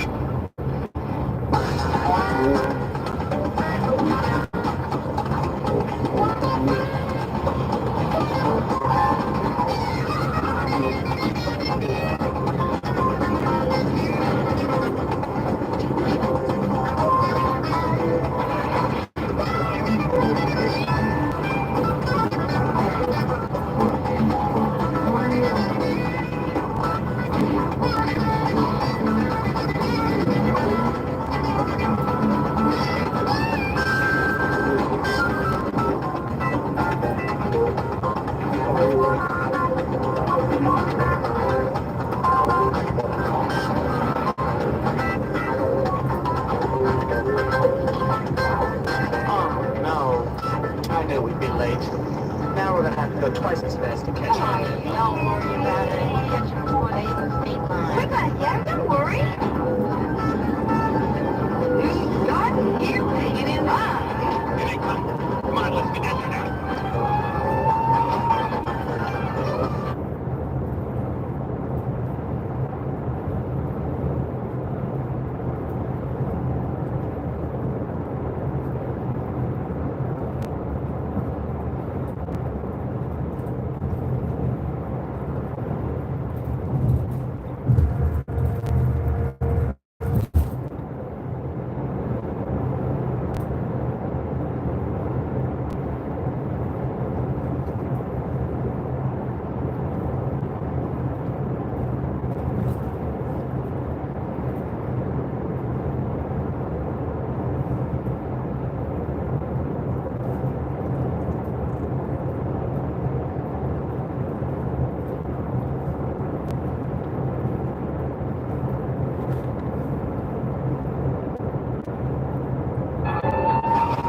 think those girls and the man really have a chance? Yeah, better chance than we do. Come on, let's get this thing down. Come on.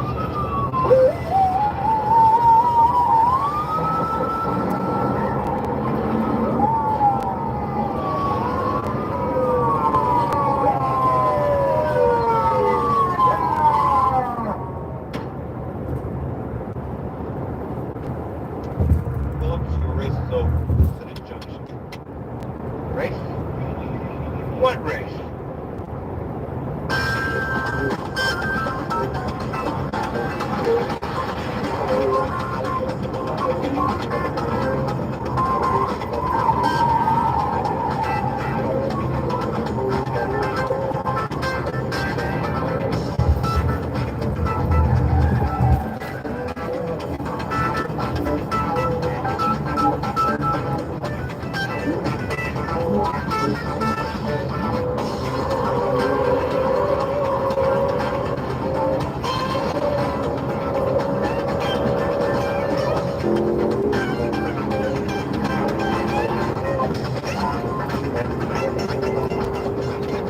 Stupid American cars.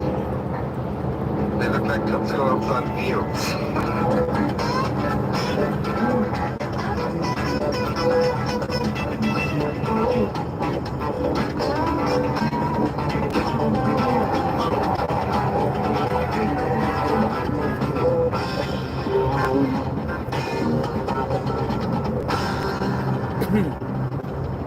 Hey, Coy! Police lady! Wait till he gets a load of this. How do you like my new car? It's like looking in a mirror, ain't it? Yeah, simple. You didn't enter a race like that. I wanted to look my best, so I figured good friends should drive similar cars. What the hell kind of a friend are you, Zippo?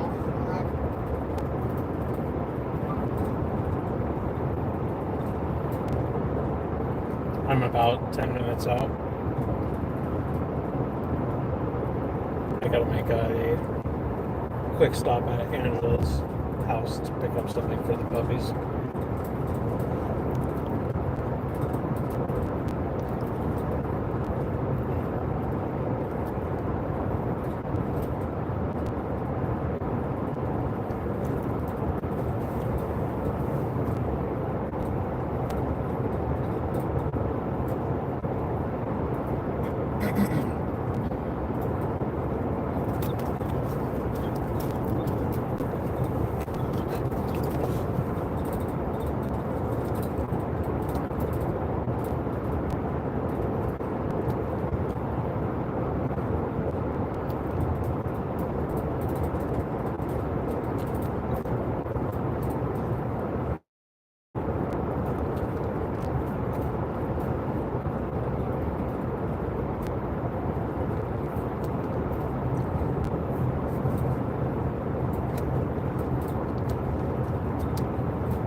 What the hell kind of a friend are you, Zippo?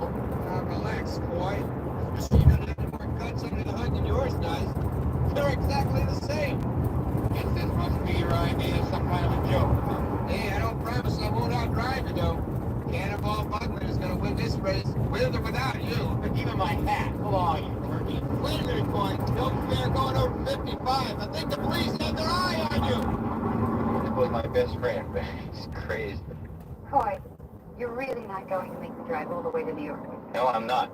You're my security in case we run into the cops. Somehow, I am going to have to explain this to the board when we get back. Yeah, they'll love it when they hear about your methods of rehabilitating.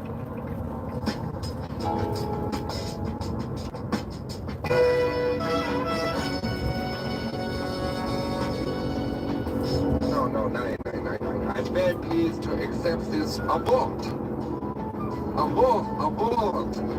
That's it. Yeah, very good. I'm very pleased to accept this award. Jesus Christ, I can't say that word. I can think of something else.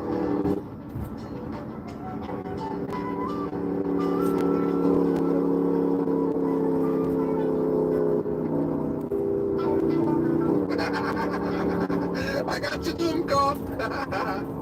Yes.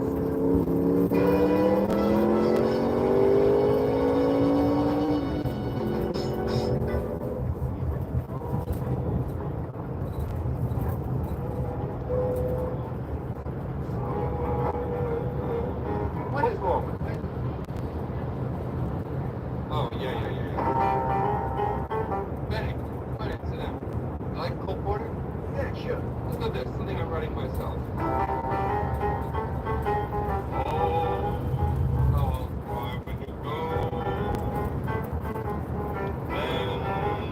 I'll be missing you so. Hi, buddy. Oh, We're almost there. yeah, that's nice. Doesn't even any difference. I always wanted to know how to shoot. Well, I got it. I always wanted to know how to write songs. Well, now I can. Yeah. I always want to be rich. Yeah? Well, maybe you will be. Brother Winnie? Sure.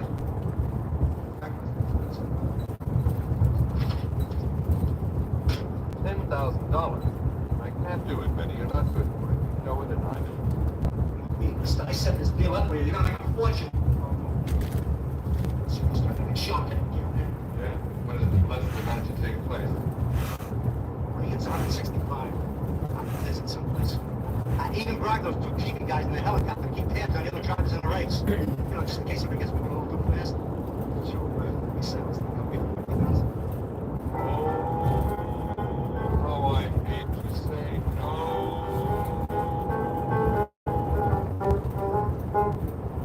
That isn't cold porter, is it?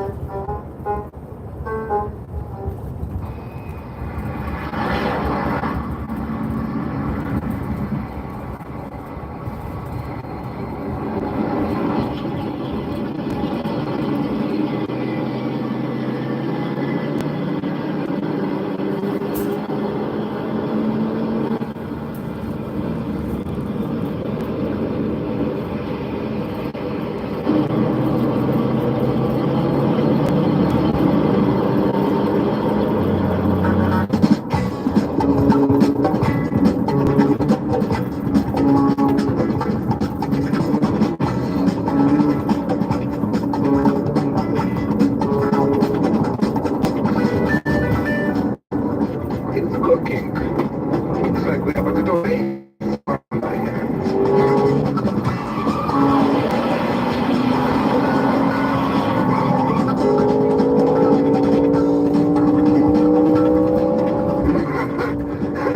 Jesus Christ, this is funny.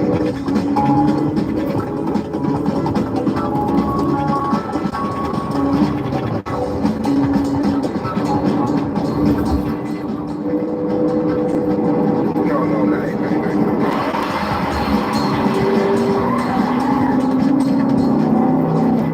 Silly Americans don't know what they're doing. It's our holy cars, our race cars. Hello there. Nice to meet you. Maybe I'll get out the end of my head if you can catch me, don't go.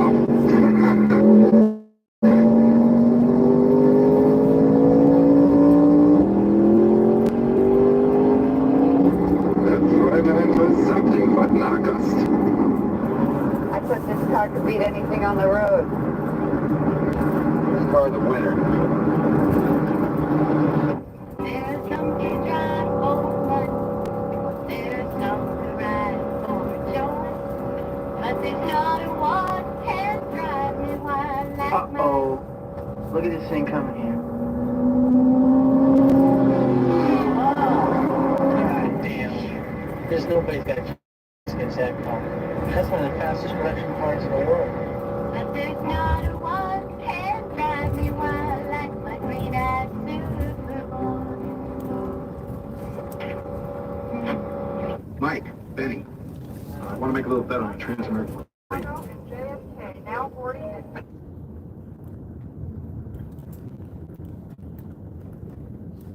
sure it's unofficial. Everybody knows about it. Look, it's my brother, for Christ's sakes. Look, can you cover me or not? Okay, can you handle $20,000? Airline. Flight number 16, direct jet service to Albuquerque. Mike, that's my plane. Boarding at I'll call you from Albuquerque. Yeah, I'm following the race. Okay, thanks. See you. Well, this is Ethel Sports. Please come to Allegheny Desert.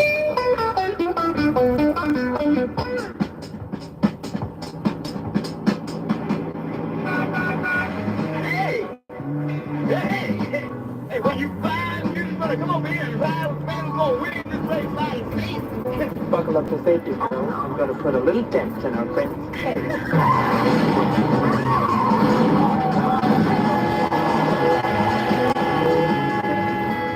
Nice, huh?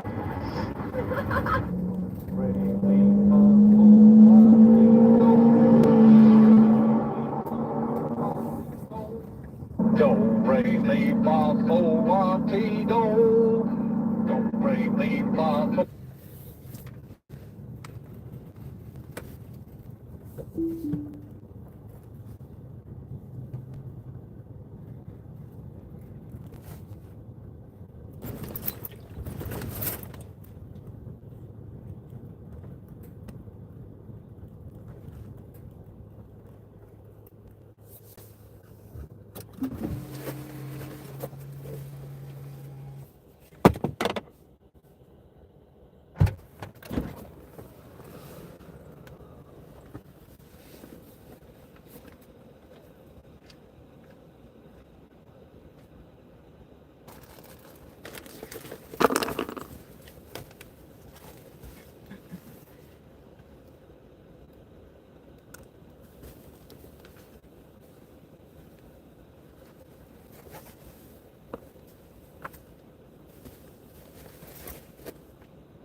Look what we got for Jethro. Toys from Angela. Yeah, those are all yours, buddy.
Hey, what's up, man?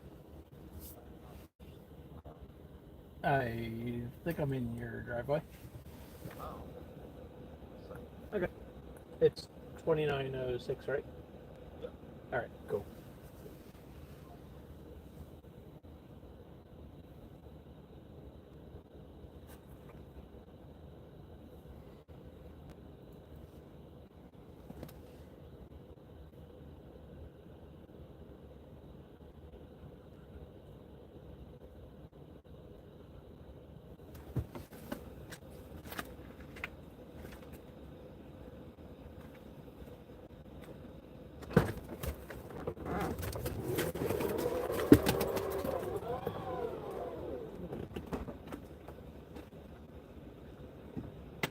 Okay.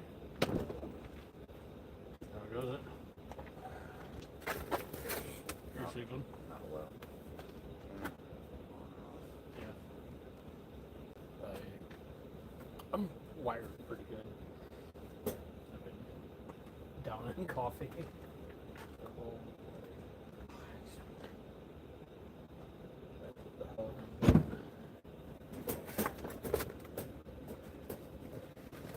Yeah, they get her.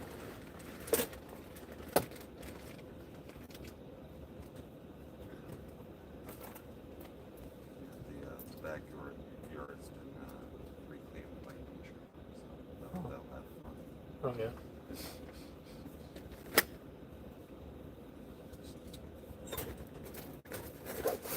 Should be a simple thing, but nothing ever is. Oi. He can't hear you.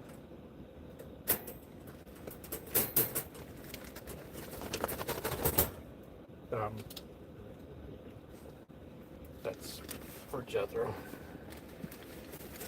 If you need to direct him anywhere, because his hearing's really bad.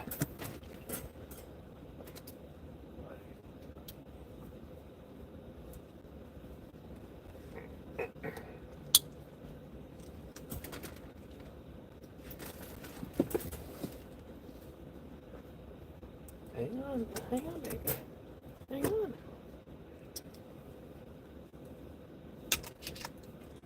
You want to come out and say hi?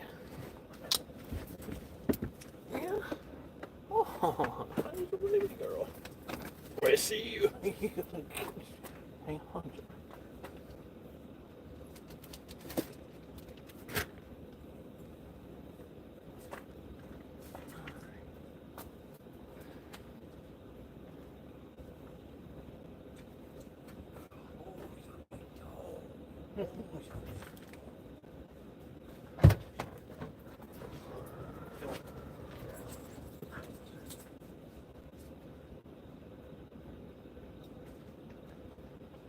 Yeah, she is not behaved whatsoever.